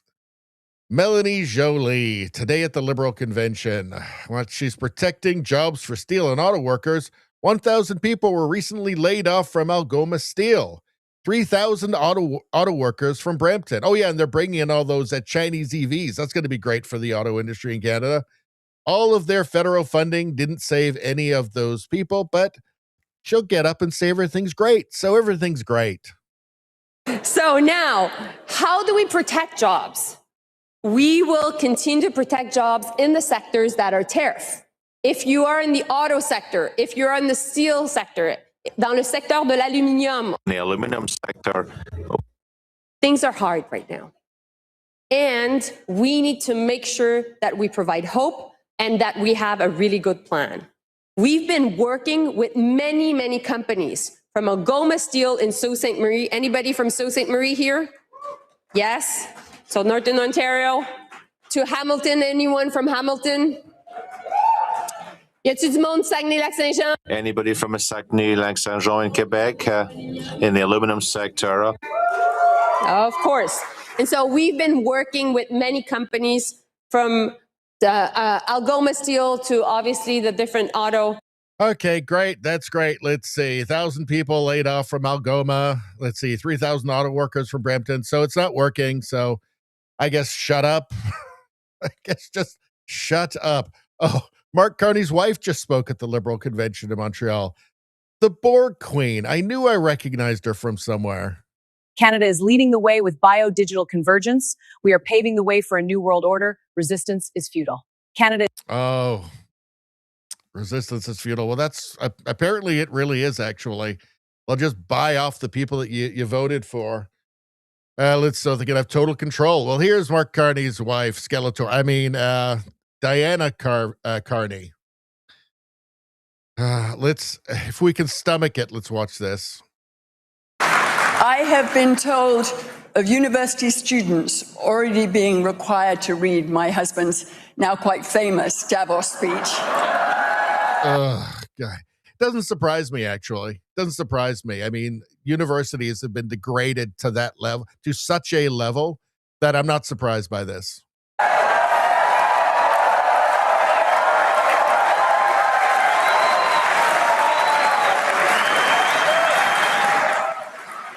Of intergenerational dinner table conversations being sparked by its contents, of new possibilities.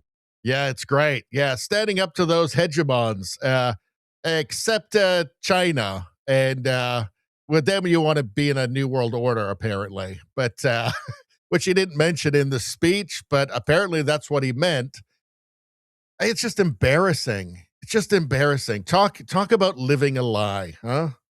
Is opening up in its wake, of Canada being the nation that is helping to define and shape a new world order. What is it with New World Order and the Carneys? Like, they've got New World Order on the brain 24/7. Does any of these clapping seals in the audience there, have they thought about what this New World Order might be? Like, no, Canada is not going to lead a revolt of the middle powers. The middle powers have no respect for Canada. They're not interested in Canada. Canada is a joke internationally. Okay, we're not leading any revolt against the United States. Okay, we're going to be left behind is what's going to happen because the middle powers are taking care of themselves. All right. Yes, they can get together. Elites can get together and sip expensive wines together and talk about how wonderful it all is in theory, I guess. But it's affected nothing. And again, like, talk about it is wonderful speech about living a lie, and there's the sign in the shop window, workers of the world unite, living a lie, having to put up the sign, and then going to China and declaring that Canada's part of, I guess, the Chinese-led New World Order. She's very into it as well. Need I remind you, she doesn't even live in Canada. She lives in New York. Right? She's no more of a super Canadian patriot than her husband. It's all just weird and embarrassing, is it not? New World Order. What? We're going to wake up tomorrow morning and we're still going to be right next door to the largest economy in the world, also the country that we're totally dependent on for our own national defense, by the way. Okay, we got all these roads and stuff going back and forth that are great for trade. Maybe we should sort that out. Maybe we should have a little bit of perspective and realize that every morning we're going to continue waking up next to the largest economy in the world, right? A country that is, by every metric of human well-being, vastly superior to our new masters in China. Apparently, our new masters in China. Like, have all these people lost their fucking minds? What is going on? We have a giant ocean to one side, a giant ocean to the other, and a goddamn frozen wasteland to the north. We are not replacing that trade with the United States. We are not leading some middle power revolt. It's a middle power revolution, right? We are not going to become a better, more prosperous, freer country moving into the influence of China, by becoming more compromised by China. Like, have these people all lost their goddamn minds? We're all going to wake up tomorrow and we're still going to be right next door to the largest economy in the world. Okay, that's reality. A little bit of a rant there, but it's weird, right? Like, how can people not see this? Like, it's so obvious. You don't need to be you don't need to have a PhD in, I don't know, geopolitics or something. Like, just any any rational person can think about this for just a couple of minutes and go, oh, yeah, none of what she's saying actually makes any sense.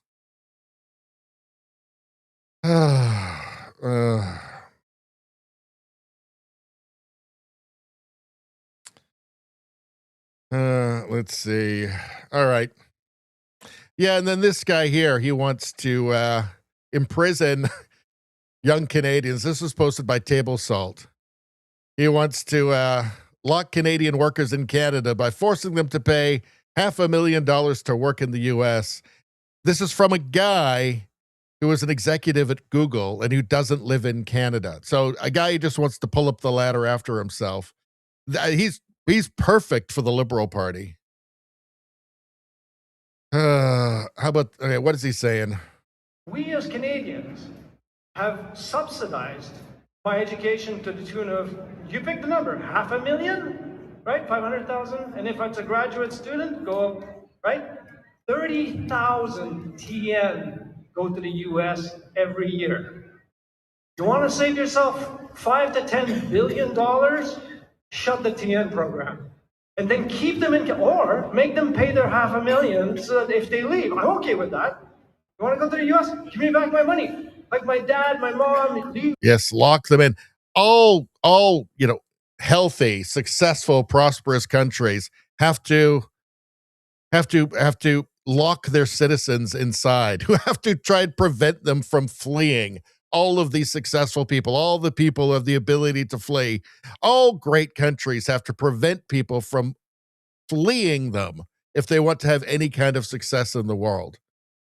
It's so typical of the liberal mentality here, right? It's not, the question isn't why we're having a massive brain drain, why people are fleeing to have a better life. That can't, no, but they're perfect. Everything they're doing is perfect. It can't be that. It has to be, no, we have to prevent them from leaving now. We have to prevent them from leaving these circumstances that we've created. We have to prevent them from leaving the economy that we've created. We have to prevent them from leaving the lack of opportunity that we as liberals have created. This is their solution. This is always the leftist solution, by the way. They can't ever take a step back. They can't ever, there can be no introspection. It's like, no, it needs to be more progressive. It's not progressive enough yet. It's like every country, when it gets left wing enough, they have to build walls. They have to prevent people from fleeing them. Like, I don't know. Like, hasn't history already made its verdict on this? It's maddening, right? It's just maddening. All right. Let's see. Let's go back to the chat for a second. We're 2 hours in already. Wow. That's some pretty healthy rants in this one. You guys are inspiring me. Let's see.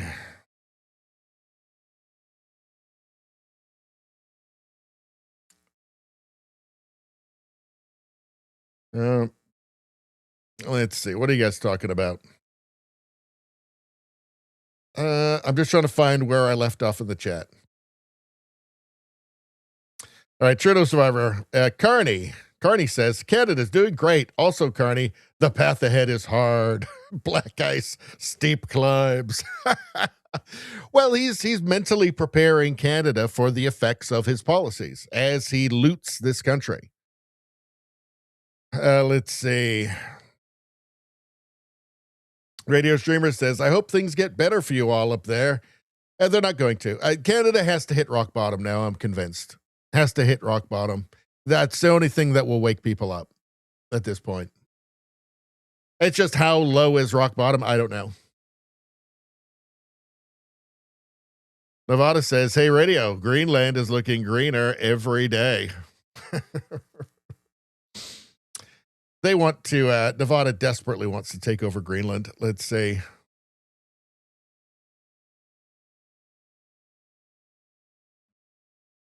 Izzy says he has a PhD in deception. Talking about Carney? Yeah. He's just another Klaus boy. He's above Klaus, by the way, I think, Mark Carney.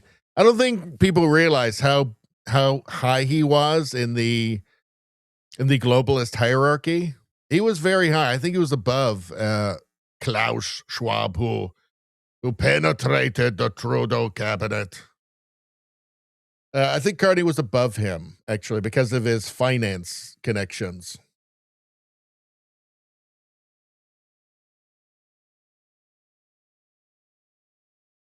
Radio streamer, I think you're talking about Marilyn Gladue here. Blink if they have your chihuahua or cats or you need help, lady. As he says, she smiled while spewing nonsense. I mean, she just strikes me as a psychopath, actually. Just will say literally anything. And she's already committed to voting for every liberal bill. Right? All the things that she thought were just horrific. Not long ago. Trudeau Survivor says, Gladue sounds like she's giving her speech in a sarcastic voice, like she's holding in laughter. There's a weird energy there, right? Really weird energy. JDL says, what are rhinos in Canada called? Didn't really have a name for them, but I guess we got to come up with one. Trudeau Survivor, can you believe these idiots believe what I'm saying? That's was that Carney or Gladue or both of them? Probably both. Let's see.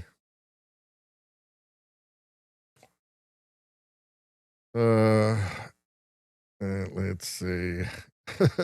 JDL Victim Olympics. Yeah, they have to do that at the liberal thing. That's the virtue signal. The smug Victim Olympics. Yep. The dumbest woman in Canadian politics on stage. Now you're talking about Jolie. Yeah, there's a lot of them. A lot of dumb Canadian politicians. Maybe she's the dumbest female one. Let's see. They all have debt face. What the hell is that? JDL makes such an important point here. Hit the like button, everybody. Hit the like. And if you're not subscribed to the channel, subscribe to the channel right now. Go for it. Get your free good karma. I heard of a guy who watched the stream and he was going to hit the like and he didn't because he got lazy. And then he died. There's another guy and he didn't and he got lupus. Radio streamer says, I like how she just looks like a floating head with that shirt on. Were you talking about Mrs. Carney there? Let's see.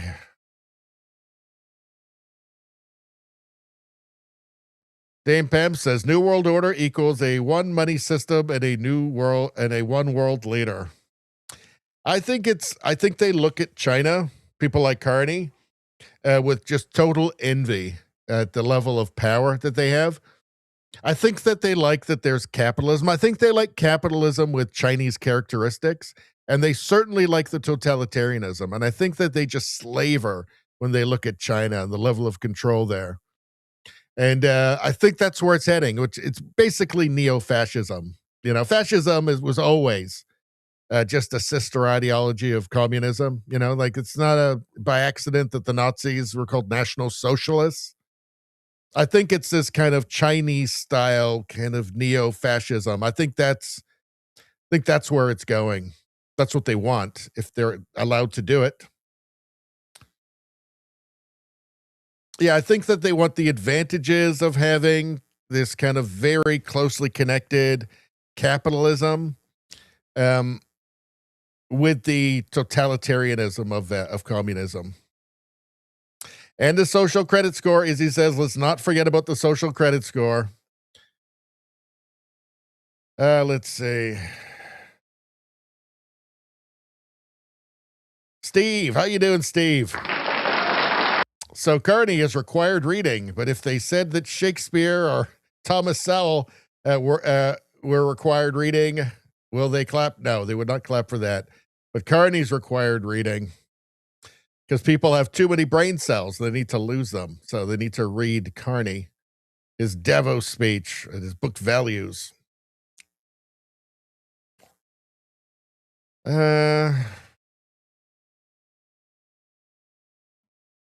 Dame Pam says the UN want the world broken into 10 regions. The map is online. Well, I don't doubt they have plans like this. Look up the UN world map. Let me write it down. Well, maybe look at that. That's one I can go into on off hours and maybe put something together, maybe for the Friday stream. And let's see. World map. Okay. I've got it. And let me circle that as well and also underline it. So hopefully I have a better chance of remembering that I wrote that down, looking into it. But that would be a fun one to look into. So, all right. Thank you for that, Dan Pam. Let's see. Nevada asks, is Canada going to build a wall? I wouldn't be surprised at this point. And everybody would clap and cheer like trained seals. Let's see. Yeah, and make the U.S. pay for it, as he says.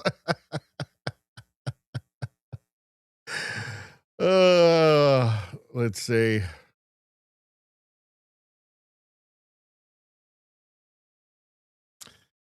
Let's see. Trudeau survivor, you want to go to the U.S.? Give me back my money. Bizarre mindset. It's his money. The guy who pays taxes to the U.S. government. Well, that liberal guy, I think he doesn't even live in the U.S. now. He did. He made his money in the U.S. I think he's a taxpayer in like the U.K. now, I think. So, yeah, there's no reason for him to be there. Let's see. They should have let Sanding Girl speak, Nevada said. They should. She would have been way better. Let's see. Biker Boy MC, how you doing? Says Marilyn Gladu has always been a phony POS. And yeah, well, it turns out now, I mean, she obviously didn't mean what she said before. She was saying what she had to say to get power before, and she's saying what she needs to say to get power now, and whatever goodies Mark Carney is giving her. Let's see.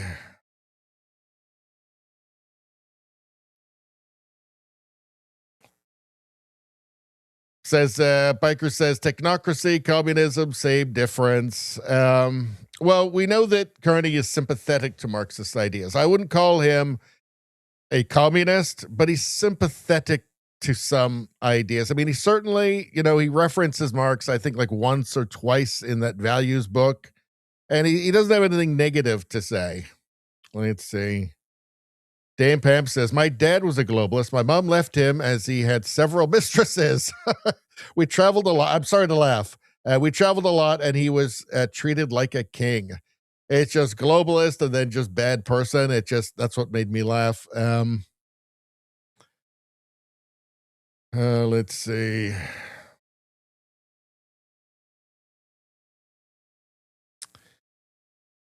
Drake says it's called state capitalism. Well, let's look up state capitalism.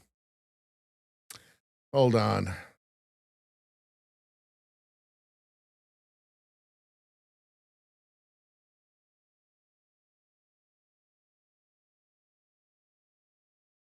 So state capitalism is an economic system where the government plays a central active role in capital accumulation, directly owning or heavily influencing strategic enterprises, sovereign wealth funds, and investment, rather than just regulating markets.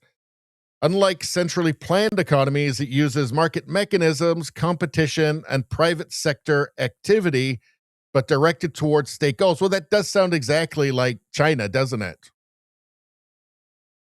I'm sure there's lots of, people that will quibble with it. But I mean, that sounds very similar to the Chinese system, capitalism with Chinese characteristics, doesn't it? Thank you for that. Let's see. Let's see. Dame Pam says, buy the book titled One World or None in an old bookstore or online if still there. Yeah, I think we'll look into that for the Friday stream, Pam. Let's see. Biker says, Canada is a clown colony. A clown colony. Some people say retard colony. It's... Yeah, like...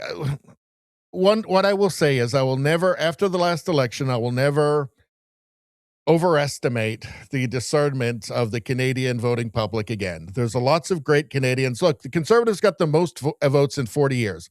41.3%, I believe it was, in the last election.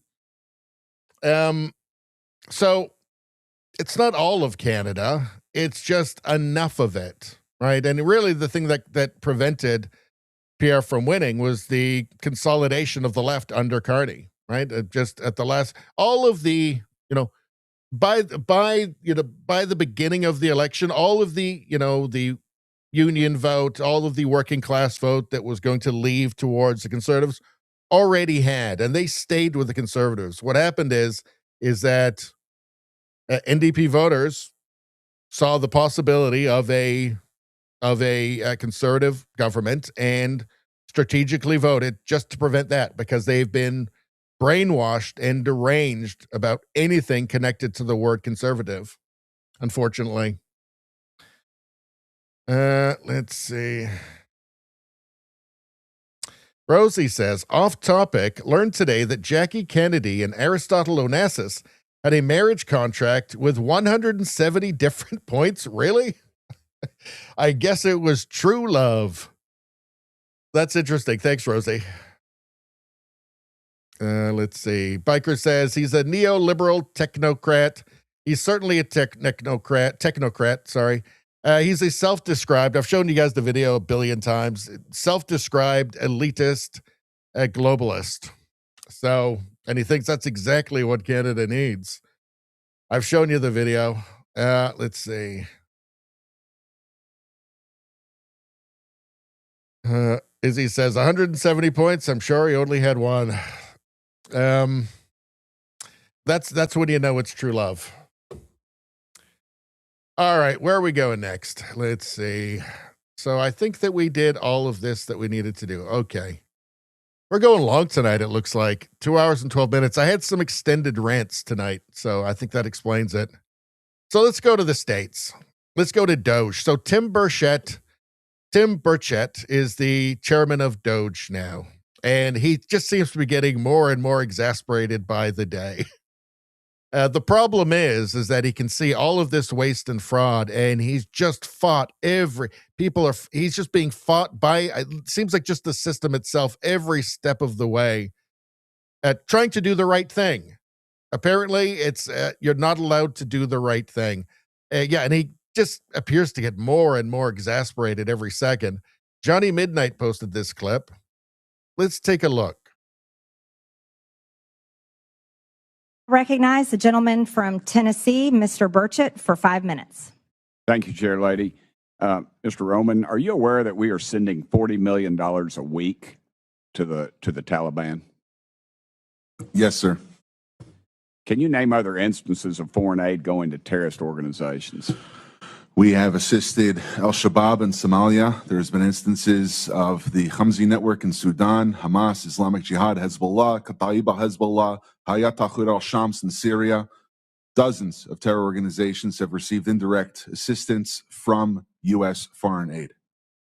Could you elaborate a little bit on the mechanisms in place that are to stop foreign aid from going to terrorist groups, and why are they not working if we have any in place? Sure. And I would note that these are, you notice these are terrorist weaponry. You see some AKs, SKSs, some snipers, some clips, some clip carriers, probably made in China. And I believe these are small landmines here beside right there.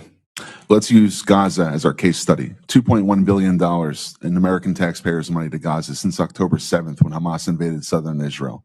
USAID money was going in terms of an emergency use authorization to try to go to parties that USAID formerly had a relationship with in the Gaza Strip.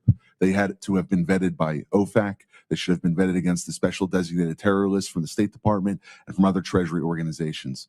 Waivers were granted because they said that there was an emergency use to have that money come in to Gaza, thereby jettisoning the usual typical screening procedures. As a result, 90% of aid that was going from the United States by way of its agents in Gaza ended up in Hamas-controlled areas. And this is ridiculous. Essentially, what the U.S. assistance to Gaza did was underwrite the ability for Hamas to survive until the ceasefire was just passed a few weeks ago. There was no strategic thought for it, and there was no screening. Seems like the emergency might have been armed terrorists to kill civilians. Would that be accurate? That's accurate, and even more than that, Samantha Powers, the administrator for USAID, was intent on having Israel not be able to defend itself. to not be able to defend it. Correct. Mr. Primorak, is that correct? How do you say that? Primorak? I got Burchett, man. Nobody gets mine right, so don't worry about it. What is it? Primorak? Perfect. All right, thanks, brother. How did terrorists exploit our foreign aid loopholes? Well, we have a lot of our Can international. you pull your mic up? I'm sorry. Can you hear me? Yes, sir. You have international NGOs and UN agencies actively lobby here in Washington, D.C. against vetting policies that would prevent it. I was the senior vetting officer at USAID, and what Hold on we a second. Did you say United Nations is doing this? The UN? Sure, everybody who's getting money lobbies here. That they're lobbying against us. I'm sorry, Mr. Roman. There's actually someone who used to work for one of those lobbies, the largest NGO lobby, Interaction. One of our co-witnesses here worked for them from 2018 to 2023. USAID effectively self-funds its own external private lobby that then goes back to Congress and asks for more money for USAID. So the taxpayers. So they can send money to Hamas and Al-Shabaab and the Taliban? What? These are all no-brainers as far as I'm concerned. Cut that. It should just be automatic. Like as soon as it becomes known, like just fire whoever was doing it and stop it right now. Wow. It must be driving him insane. Burchett, it must be driving him nuts. Like the insanity. Wow. What's this here? So Nick Shirley posted this. So says fraudsters literally looted 250 to 500 billion a year from taxpayers for years. Now changes are being made to prevent this fraud. So, all right, let's take a look here. And here he's talking to Besant. Let's take a look. We think it could be a $250 to $500 billion, so roughly 10% of the total federal budget. Is it fair to say that for the past 4 years, we were getting looted from fraudsters? That's 100% accurate. If you're receiving public assistance, how do you have a Mercedes? How do you have a BMW? So we will track that down. Today, we're here at the Treasury of the United States. It's essentially the Bank of America, as over $6 trillion essentially leaves this building each and every single year. Right now, with the fraud that's taking place here in the United States, they came up with a new fraud task force, and the Treasury is doing stuff different than they haven't done before to make sure that fraud is not taking place. Today, we're going to be interviewing with the Secretary himself, Scott Bessent, and this will be super important for you guys to understand what's taking place here inside our country to prevent fraud from taking place. And right now, on the website, antifraudclub.com, we just released brand new hoodies right here asking, where did our tax dollars go? They actually kind of go inside this building. But now you can become an anti-fraud taxpayer club member. Just go to antifraudclub.com and you can go ahead, purchase a hoodie, and you can also. I find it so surreal. Like all of the opposition to cutting waste and fraud, right? We saw like it led to like bizarre protests in front of Tesla dealerships, people freaking out, like lunatics freaking out. No, we must keep the Civil War veterans on the rolls, on the Social Security rolls. We must keep the 200-year-old people on the rolls. Like, it's so bizarre. It seems like just so transparently, transparently, what's the word I'm looking for here? Exactly. Okay, why would you want to prevent cutting waste and fraud? Well, the waste and fraud is serving a purpose, right? And for the Democrats in the United States, that purpose is it helps them stay in power, which is why they do everything, right? So it helps them to attract illegal immigrants to districts, say, or to states, so that they can have more congressional districts, right? This sort of thing. It's all about power, and it's so transparently so that it's surreal that there's even an argument around it. It's just genuinely weird, right? Like, and funding terrorists, like, I don't know, if there's just like a random person, right, and they've run into some financial difficulties and they've got to cut the budget a little bit, and they're going through and saying, well, I guess we don't need cable, and I guess we can cut the donations to Al-Shabaab. I mean, it all just feels fairly obvious, doesn't it? I don't know. Maybe I'm just crazy. Let's see. All right, we already covered that one. We'll move on. In fact, we got to get this show on the road because we don't have. I mean, I don't want to do like an 8-hour stream. Let's see. Ryan Garrettson posted this. So, yeah, here's the state of Canada. Not the freest country in the world. Unbelievable. This girl is being banned from the University of Guelph campus for life due to being in the vicinity of her family member's conversation with a group of people. The campus safety office. I wonder if that's Orwellian at all. Felt that what they were talking about was sufficient enough to ban her and her family member from being anywhere on the University of Guelph property forever. Canada is in trouble. So this is universities now. Yeah, so the days of these of universities being a place for, for debate and discussion and progress are over. Now it is a place for total ideological conformity. And if you're not conforming, you can't go. Let's take a look. I just got banned from the University of Guelph for life. No joke. As a result of your actions on March 6, 2026, this letter serves as a notice of trespass. You are therefore prohibited from entering all University of Guelph properties. This prohibition is in effect for an indefinite period from the date of this letter. What did I do to get banned from Guelph for life?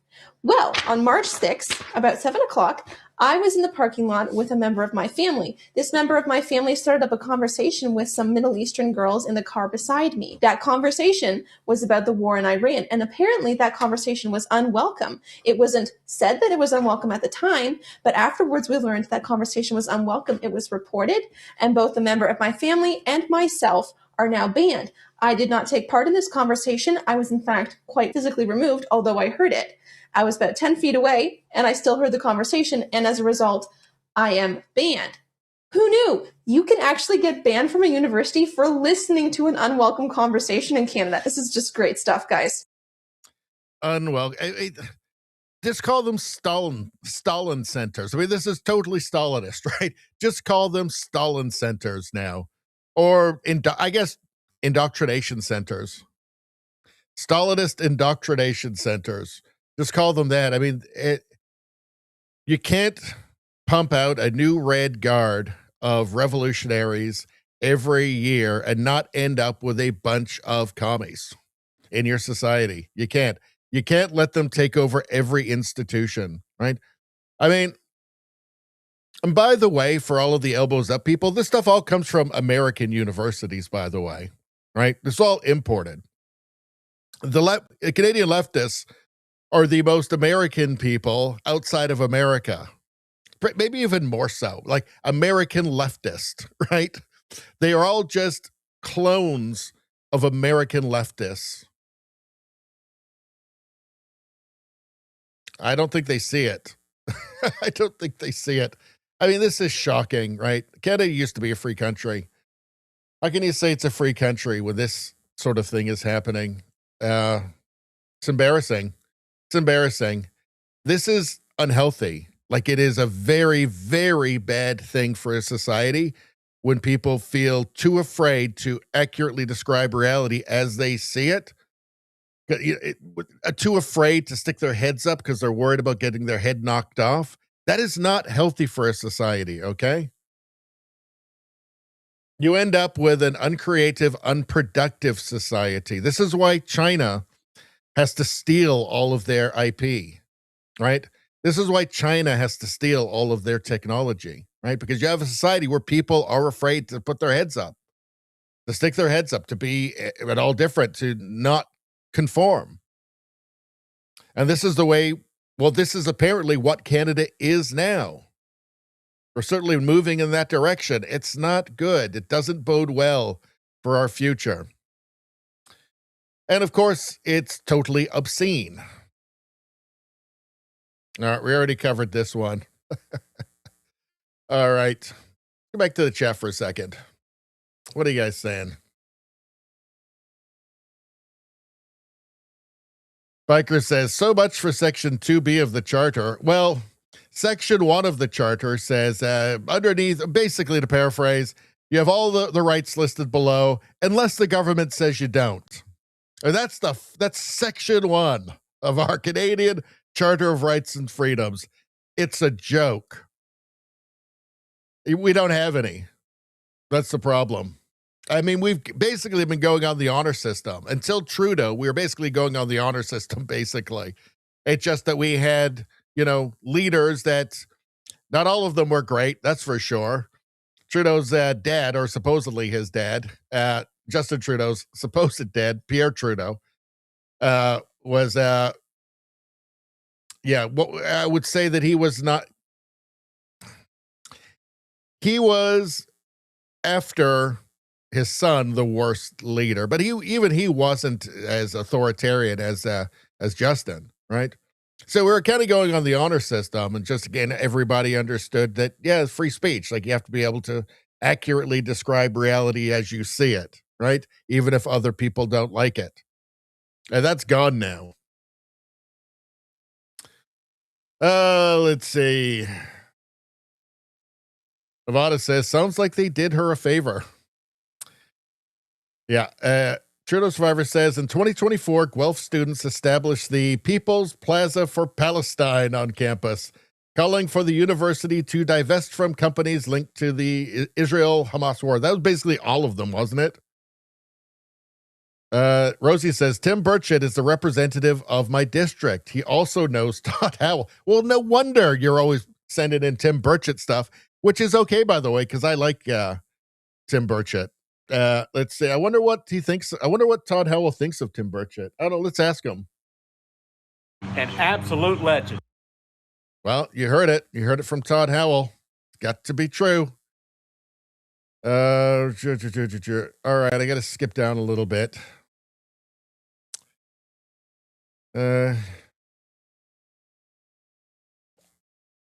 Biker says, that's why we need to get out of the Westminster system, and we need a real constitution with no set precedents.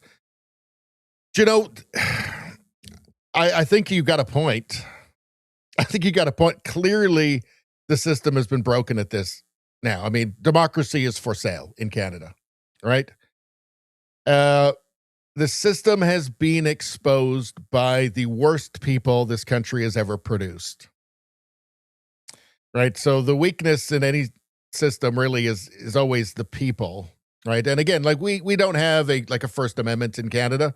We just were always kind of going on the assumption that our leaders were, if not good, not evil, like not bad, like not actively working against us. Maybe their policies were just bad, but they were genuinely trying to do what they thought was the best thing for the well-being of Canadians. That is no more.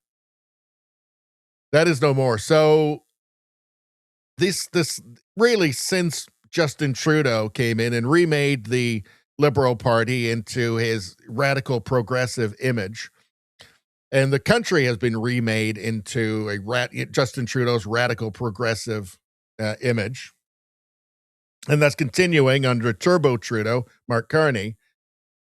Cracks have been exposed, and what has happened, like the way Carney has gotten his majority is so slimy and so grotesque and so anti-democratic. And especially when you see these vile cretins getting up like Gladue with that weird 15 different SSRI grin on her face, just betraying everything she has ever said and everybody who voted for her in a very safe conservative riding. When you see these cretins, the Michael Maw in committee, playing defense for China on slave labor.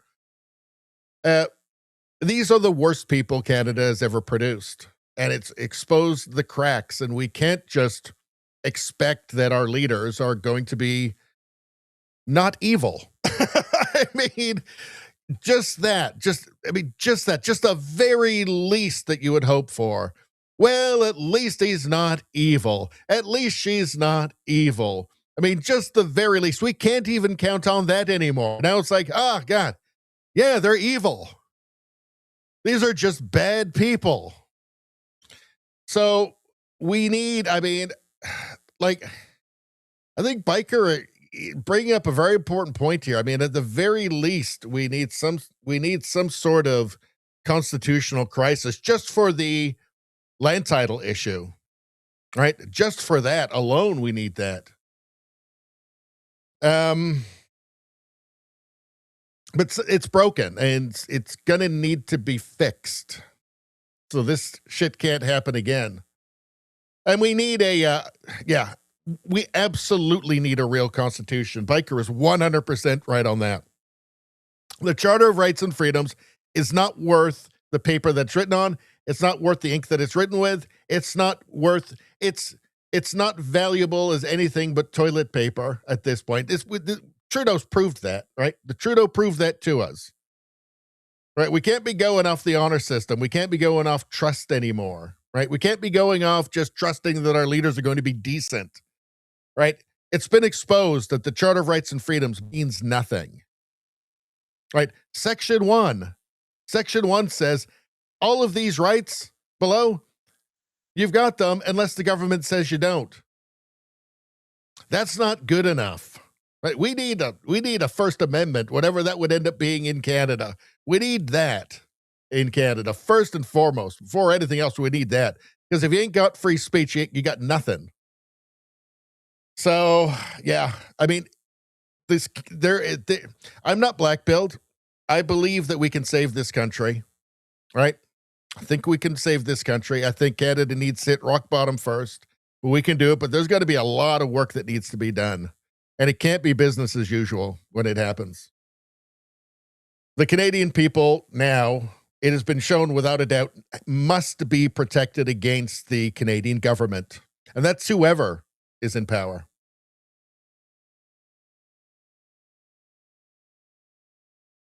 All right. All right, I'm going to skip down to the end here because we got to... I don't want to be streaming for 8 hours. All right, hold on. Let's see. Spambot Fodder says Alberta's new constitution will be upside down. The default will be personal rights. That's what we need in Canada. Let's see.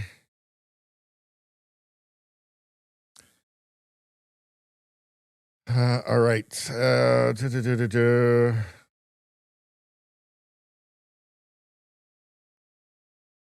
All right, Biker says that his ancestors would be embarrassed by what this country has become.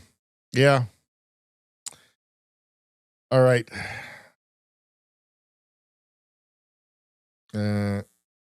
Rosie says, once we name the demons, i.e. share our adversity, we claim power over them.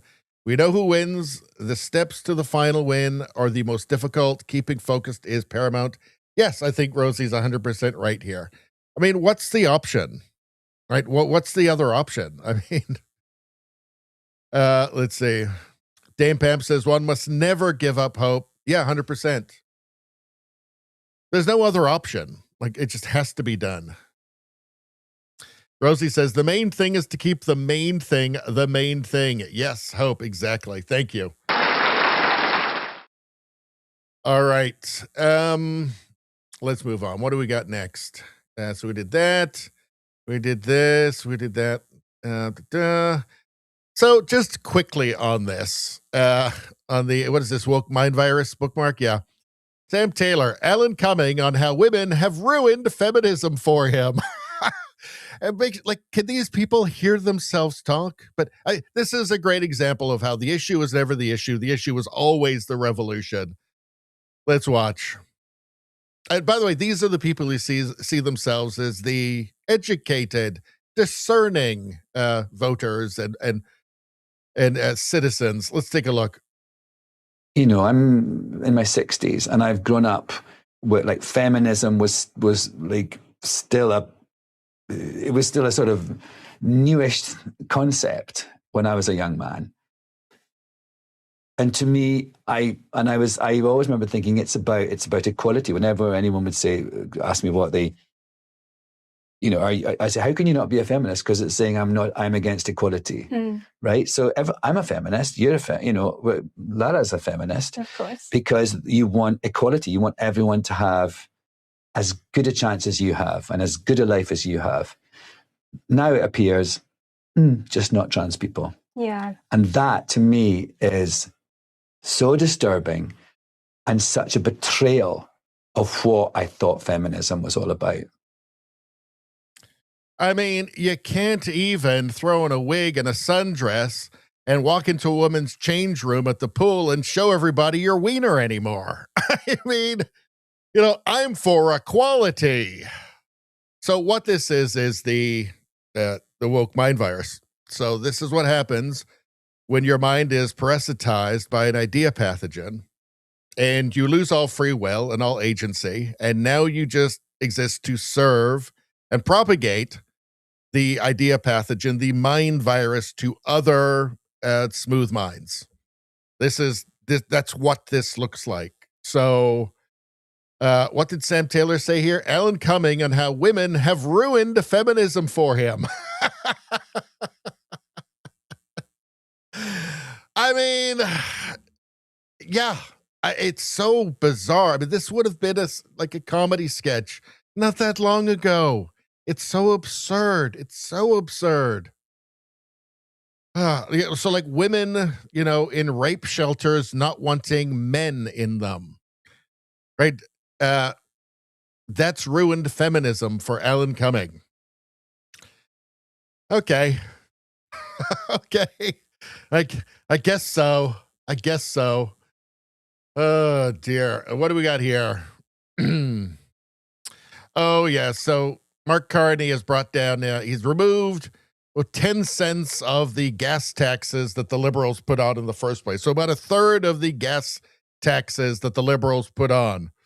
And he wants everybody to be really grateful for him. It's bizarre. Like, it's just so bizarre. Pierre Poilievre says, liberal taxes on gas. So the reason prices are so much higher in Canada than in the U.S. Today, Carney liberals offered a fraction of that back to overtaxed motorists, leaving almost 2/3 of federal gas taxes in place for 2/3 of this year. Mark Carney is just another liberal. More taxes, more costs, more of the same. They're saying that Mark Carney stole Pierre Poilievre's policy. No, he didn't. Pierre Poilievre's policy idea is get rid of all of those taxes. Get rid of them. They're worthless, right? They don't change global climate, right? They don't prevent forest fires. Bad forest management causes that. Canada cannot change the global climate, period. If Canada disappeared off the map tonight, like the world woke up tomorrow and there was no civilization at all in Canada, it would not change the global climate one bit. We don't contribute enough to do that. It's all a giant fraud. Juno News. Poilievre says the Liberals only acted on fuel tax relief because of conservative pressure, adding, imitation is the highest form of flattery. But again, it's a kind of a shallow imitation because Pierre would just get rid of all of those taxes altogether. Mr. Speaker, it is true that the Prime Minister and the Liberals would not have done anything were it not for the leadership of the Conservatives in fighting for affordability.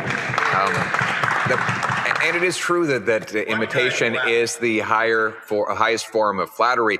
Our only concern is that the Prime Minister only goes halfway and for only half the time, and ultimately goes back to his old ways. The Prime Minister favors a high-tax, big government, costly agenda, and he always reverts to that in the long run. Everything else is illusion. We as Conservatives are the only ones who will eliminate these taxes completely. We are the only ones who will eliminate the entire carbon tax for everyone, for real, for good, and forever. We're the only ones who will eliminate the inflation tax by cutting back on the outrageous overspending. The only ones who will unblock our resources and allow Canada to become a true energy powerhouse. The Conservatives are the real deal, not an imitation. Mr. Speaker. It must have made Carney so sad making that decision, thinking, sat there, hunched like a vampire, hunched over his calculator. figuring out how much less money he'd be able to give to Brookfield for, modular homes and carbon capture. And then he realized, oh, wait a second, I'll just borrow more. I'm out of here in 3 years anyway. Canada did this to itself. Did it to itself. Here's that Pierre Poilievre. This is Juno News, I believe. Pierre Poilievre eviscerates the Carney Liberals on the economy. And Enzo posted this clip. Yeah, this is Juno News. Look at the Swiss. It's very simple. The Swiss don't print money to fund government spending. They don't. They have basically balanced budgets. You know what the average inflation rate has been in Switzerland for the last 25 years? 0.8%. In fact, they had almost no interest right now. Like if you're borrowing in Switzerland, you pay almost no interest because they have no inflation. They have like literally no inflation. They have the best money in the world, the Swiss franc. It's more valuable than the euro and the US dollar. And their people get great purchasing power. And all this BS about how inflation is just a global phenomenon. Well, they're part of the global economy and they live right smack in the middle of Europe. And somehow the Swiss don't have inflation. Why? It's because they have sound money. And by the way, their central bank owns a phenomenal amount of gold. They didn't sell their gold like the Liberals and Mark Carney did here in Canada. So the Swiss have good, sound, solid money, great purchasing power. That's what we can do in this country. Stop the deficits, stop the money printing, bring back the buying power of our cash. Fuel is everything for a civilization, right? That is your economy. So if you have cheap, plentiful energy, you'll be prosperous. If you don't, you won't. Like take a look at the EU right now, right? The GDP per capita, the average in the EU is $41,000 in US dollars. Canada, it's 54. In the States, it's up to, I think it's up to about 78,000, something like that. I'm sure you'll correct me in the chat if I'm wrong. It's far higher, right? What's the difference there? Well, the United States actually utilizes its energy. Canada goes halfway. Europe has just gone completely mad, shutting down their nuclear reactors and like flooding like coal mines, just doing the most insane stuff. Setting up, solar power panels in Germany. What? Yeah. Energy is everything to your society, right? It's the thing that keeps you from being poor, from subsistence living, right?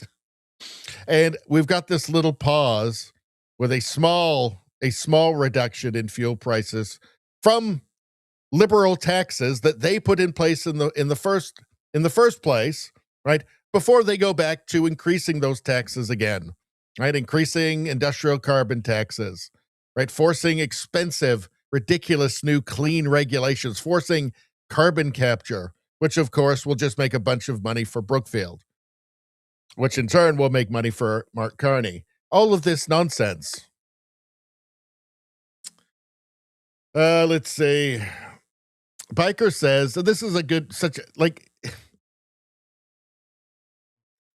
Biker says all those taxes just cause poverty. Yes. And do you know who they have the worst effect on? The poor.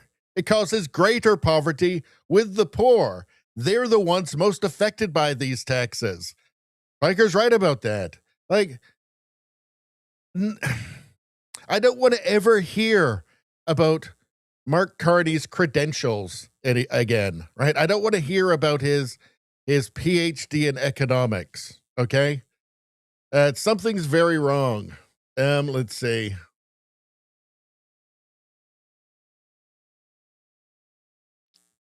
All right, let me skip down a little bit. Rosie says, damn it, Richie, I feel left out. I have no wiener to show in the women's change room. I don't know. I guess you can get a strap on if you really want to make it uncomfortable. Let's see. Dame Pam says, when young, being feminine meant wearing the best clothes for bigger events and hats with ribbons and doing your hair and preparing nice meals for guests. And not a mention of strap-ons. Let's see. Rosie says, well, I think if the real estate of Canada disappeared, the world might suffocate. All those trees creating clean air would be missed. Well, I'm saying that just the civilization is gone. The everything else stays the same. Which, by the way, the massive forests, basically, I think they bring us pretty close to being carbon neutral already. So, yeah, we're living in a fantasy world. Let's see. Rogue Thought, how you doing? Good to see ya. Says, been a while. How are my northern neighbors?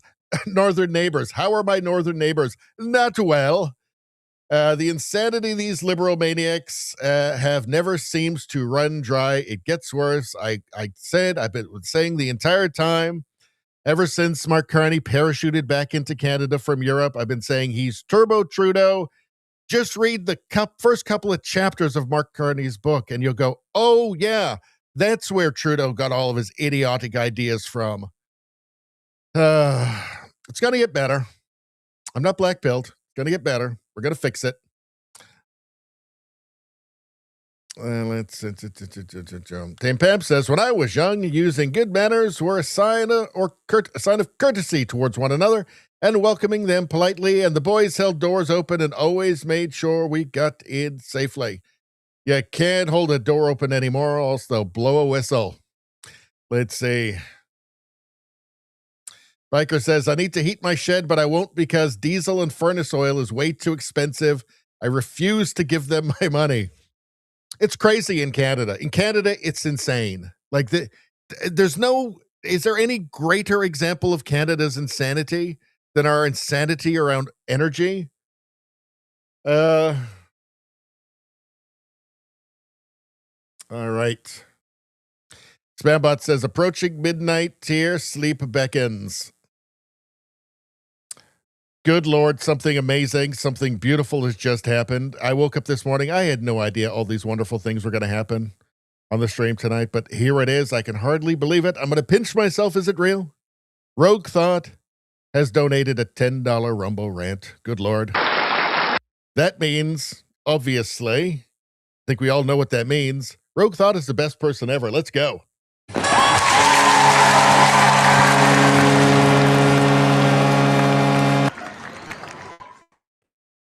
Every time I hear some jackass talking about how great they are and I did this, I did that, I walk up to them, I put my finger right in their chest, and I say, shut up, asshole. You're human garbage compared to Rogue Thought. Dog shit compared to Rogue Thought. Then I just walk away. And everybody knows what I'm talking about. They usually clap, and sometimes they lift me on their shoulders. Clearly, Rogue Thought, best person ever. And can you believe it's less than the cost of a brand new Tesla Cybertruck? Unbelievable. Best person ever. Let's do one more time.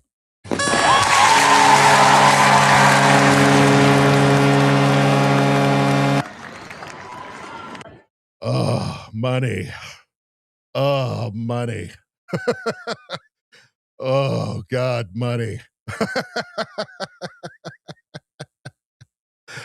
All right, money. Thank you. You know, I love it when people remember how much I love money. It's great. Rogue Thought, thanks, sir. Had to take care of family things lately. Haven't forgotten you, bud. Keep being a sane voice. Thank you very much, Rogue Thought. And I don't think any of us here forgot about you either. So thank you so much, sir. Let's see. All right. And it looks like those Spambot gift memberships are still going out. That must be the last one, I think.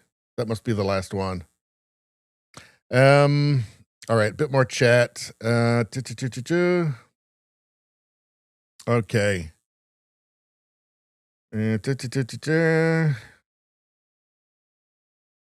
Spambot says, the liberal nonsense is adding fuel to the Alberta independence movement.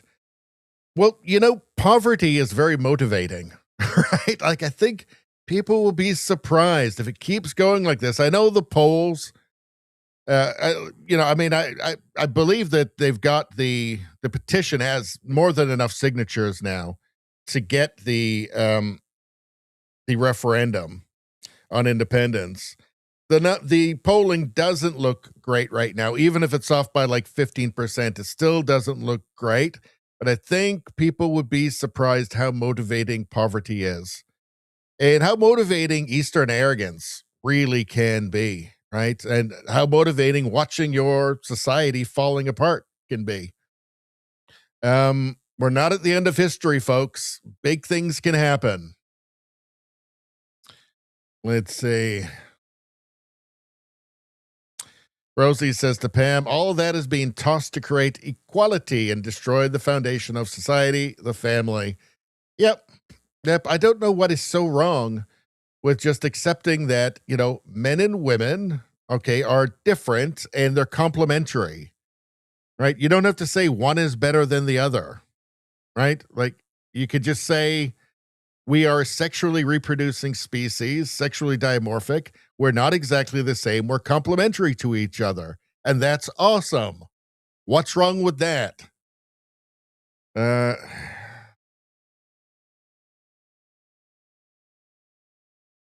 Let's see. Jack, how you doing? Says the cheat is in Hungary. I don't know. We covered Hungary earlier. It's not this like black and white, 180 for Hungary. Now they're going all in, and the new guy Magyar ran on actually very similar policies to Orban. I think what happened there was that people got sick of him. 16 years, and they wanted, for some ungodly reason, they wanted closer relationship with the EU or a better relationship with the EU, but they still wanted their immigration controls and all of that. It still seems fairly socially conservative. I mean, Magyar was an Orban supporter up to a couple of years ago. The question is, at this point, I think it was legitimate election, but the question is will he now betray everything that he said? Will he betray the voters who thought they were getting like a cleaner, like a little bit more EU-friendly version of Orban? That's the question. Will he betray them? We saw in the UK, the reason the UK the Conservatives in the UK are basically a dead party now is because they betrayed their voters for a decade and a half. Will you see the same thing in Hungary? That's the question.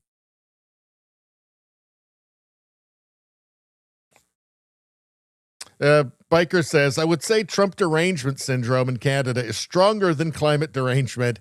Yeah, I think for sure. I think the whole climate thing has kind of died down a little bit. It's still obviously very fashionable, but I think the only reason that people are going along with it is because of all this insane gibberish about somehow making your energy products more expensive makes them more competitive. Like, Mark Carney just seems to have this I've cast this magic spell over liberal boomers. That's who got him elected, by the way, by like a 20-point margin. Without them, Mark Carney wouldn't get he would not have won that election, the last election. Right? So I don't know. It's all nuts. Canada's got to hit bottom. That's obvious.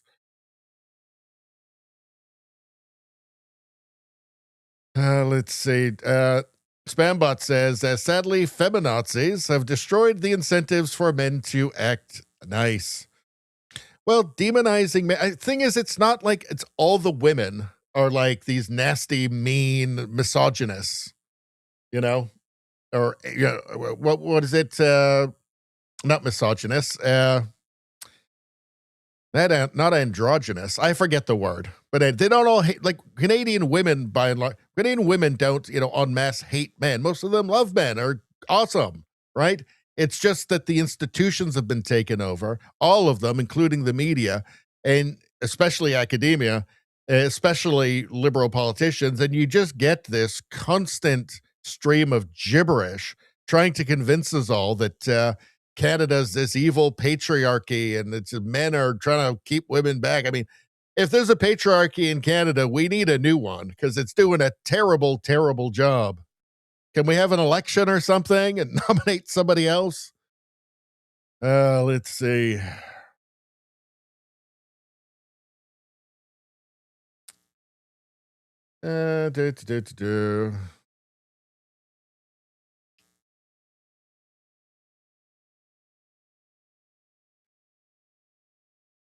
Dame Pam, when I was in the army, if a guy tried to make a move on me, the other guys put him in his place until they checked him out and received my okay.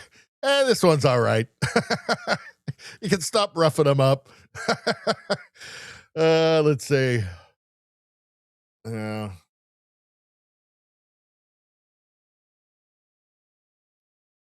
Let's see. Rosie says, doors being opened is polite. Sometimes I think it's just to sneak a look at her other side.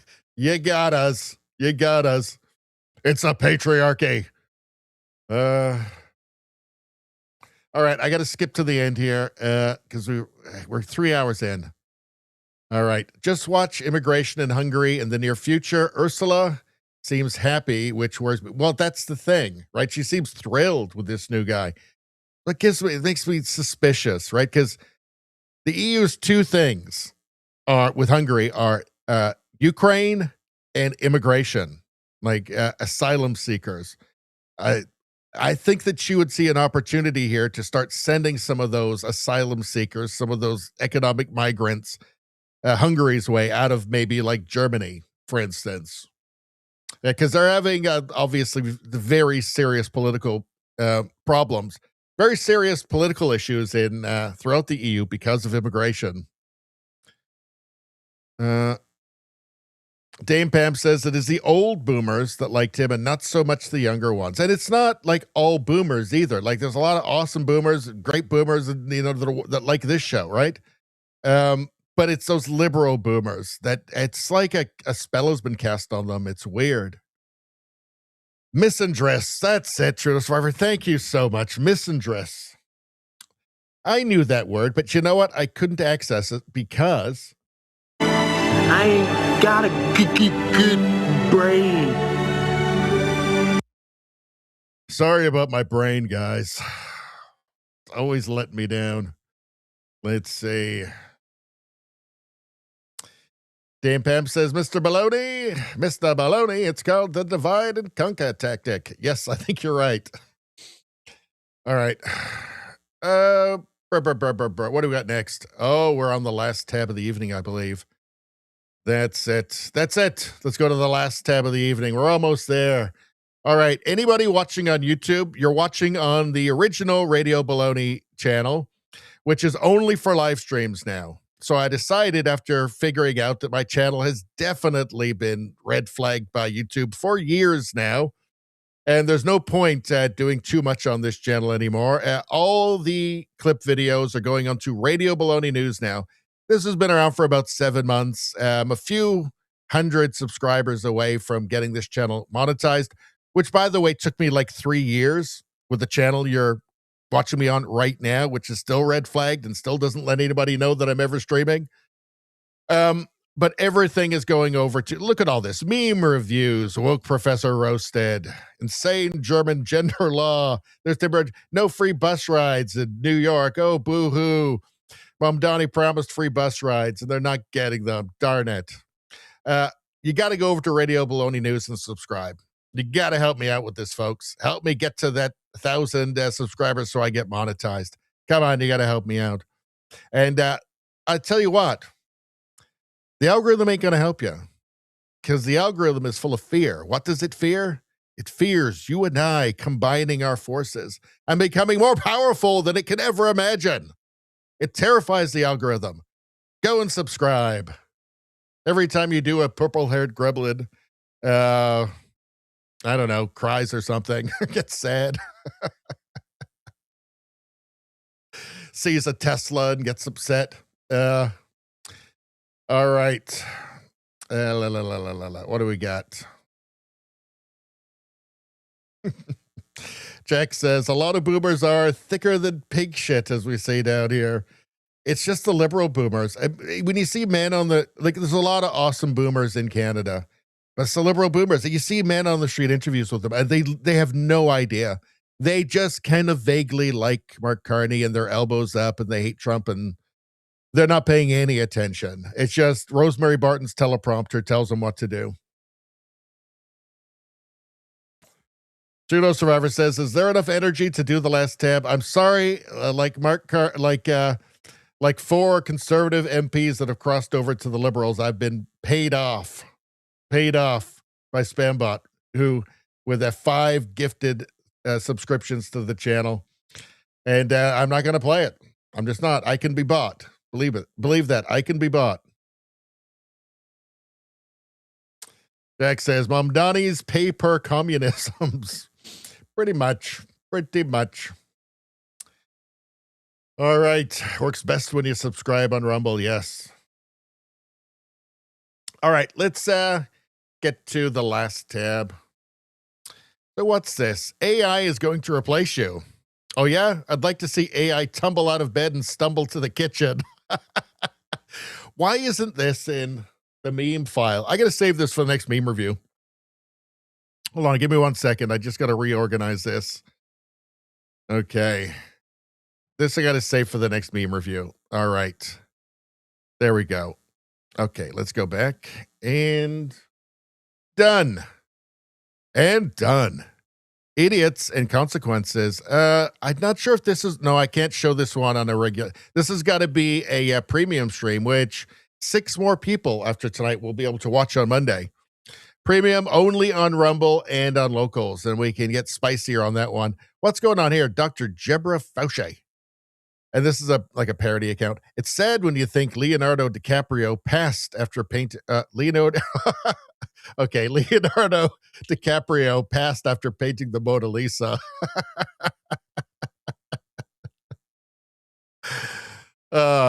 Yeah. He could have and would have, in my opinion, gone on to do performance art like this. Do you think Da Vinci would have done this? Obviously. I mean, all right, let's watch. I don't think I can. Can I play the sound on this?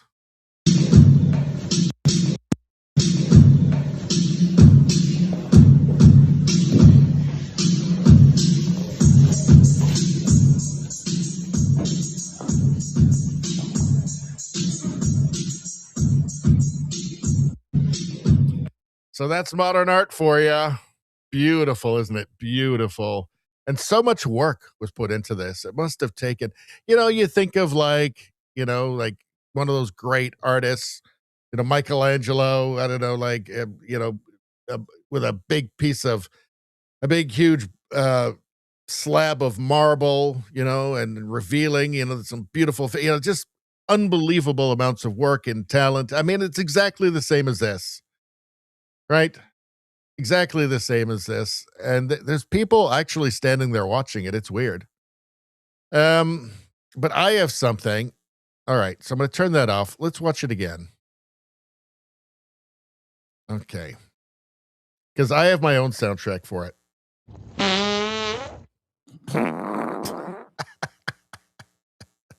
That was timed perfectly.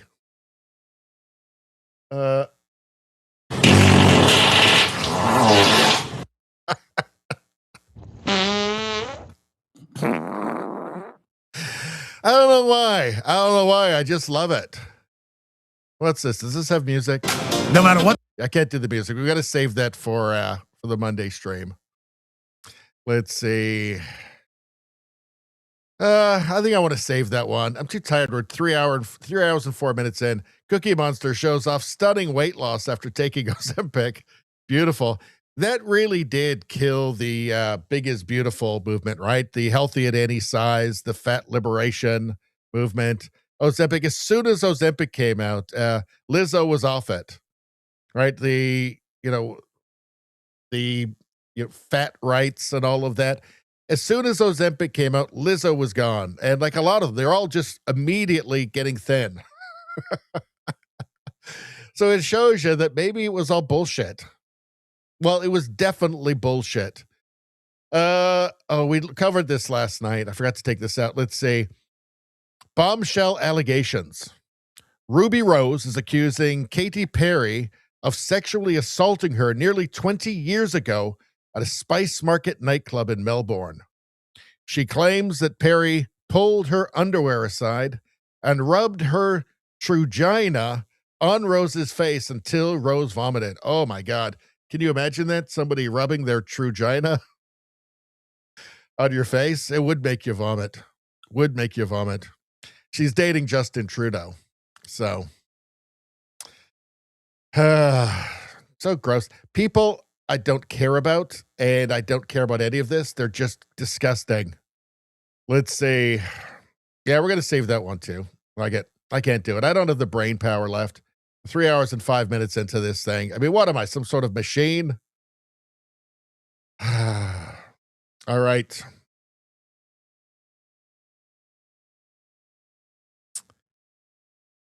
Let's see. Trudeau survivor bets on if he's gay. Justin Trudeau. Well, we know he's a narcissist. So guaranteed there's going to be lots of salacious stuff coming out from Katy Perry in what, a year, 2 years or something, maybe 6 months, right? There's going to be the big breakup, and she's going to come out with some tell-all about how, to get attention, some tell-all about how awful Justin Trudeau is, what a narcissist he is. That's a guarantee. That's going to happen. All right?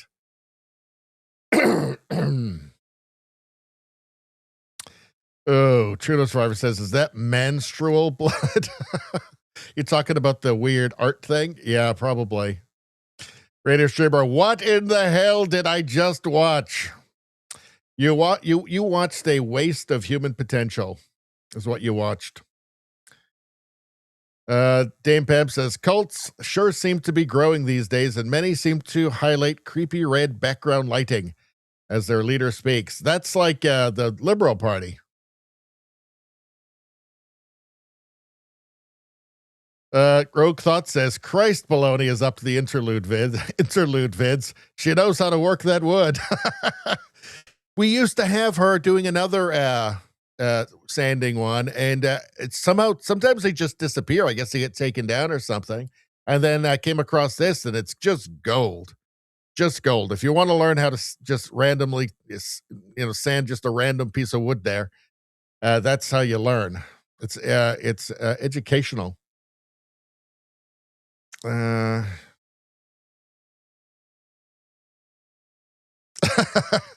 Radio streamer says, how I see this going one day, a $500 gift in chat. Richie, this is so beautiful. Let's start a cult with tracksuits together. Yeah, like it at 28 years later. But mine would be a way better cult. I would not start a cult like that.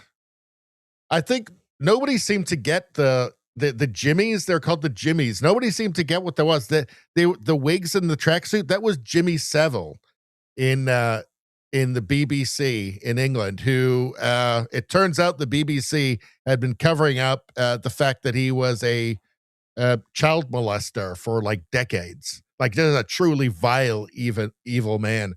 But not many people seem to get that. That's who the Jimmies were. That's who they were modeled after. Let's see.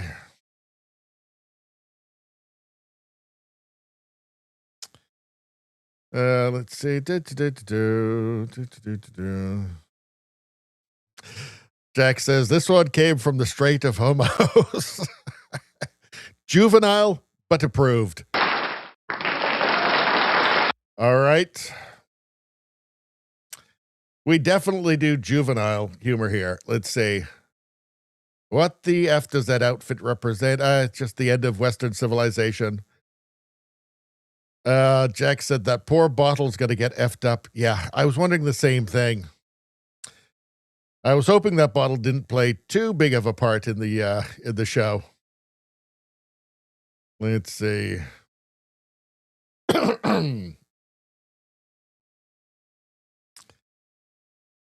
Let's see. Dame Pam says, Baloney and the 2022 Biden speech with the red lining. Yeah, the red speech from Biden. That was really sinister. Jack says, what piece of wood? That is correct sanding garb, by the way. That's the correct sanding clothing. Although you do wonder, did she get some splinters in her tits? I don't know. Probably. Dame Pam says, the baloney cult. I'd definitely start a cult. I would definitely do it. Let's see. All right. Rogue Thought says, I don't even criticize her for not protecting that block from the vice. Who cares? Yeah, you kind of wonder sometimes. Is she even a professional woodworker? I don't know. Dame Pam says, we'll all need silk tracksuits with baloney pieces on them. Well, you can all get your Radio Baloney t-shirt. If you go and like look on that button on the Rumble thing there for merch, you can all get yourselves a Radio Baloney t-shirt if you want. And there's a shop on YouTube too, but I don't know. I think that I don't think they liked the commie gets nothing. Because did you know that like the word commie is like a controversial word on YouTube? Oh, it's controversial. That's a scary word. The word commie. And I think that they hid the I can't seem to even find like a link to my merch on the merch shop that's connected to my YouTube account. Because I had a shirt that says commie gets nothing. Because commie. Like what? The fucking commies. Right? It's a political thing. It's not like a race. It's ideology.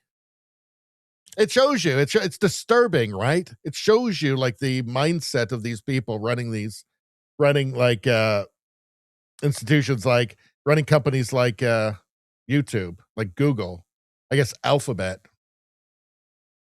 Rogue Thought says, woodworker. Someone had to say it. Jack says, commies hate being called commies. Why? Why aren't they proud of it?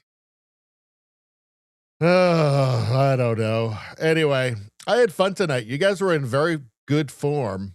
I'm not just talking about the very generous membership gifts and that very generous Rumble rant either.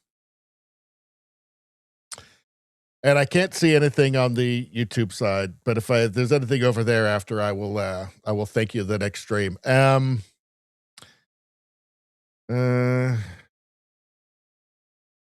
No. Let's see. No. Biker says YouTube doesn't like it when you talk about their communism. No, they don't. I mean, again, like commie is like a controversial word. Ooh, scary. Like, I mean, they just can't hide it, can they? They can't hide it. But that's it anyway. I think the chat was in very fine form tonight. You guys were fun tonight. You guys made me laugh quite a few times as well, which is good. But we are 3 hours and 13 minutes in, and I think that's the end of my energy. We're going late too on a Tuesday night because we started late. And I guess we got some, I saw some faces we haven't seen, a couple of new people and a couple of faces I haven't seen for a while. And maybe it's because we started later. Maybe we should start later. I don't know. You guys can think about it. Let me know on the next stream, which will be Friday night, 7:30 Pacific time, 10:30 Eastern time. And everybody have a great week. I will see you then. Thanks again for showing up, everyone. If you guys weren't here, I wouldn't do this because it would be totally depressing. Cold, indifferent universe, all of that. But you guys are here, so it is fun. So I will keep showing up as long as you guys keep showing up. Everybody have a great rest of your week, and I hope to see everybody on Friday night. Good night, everyone.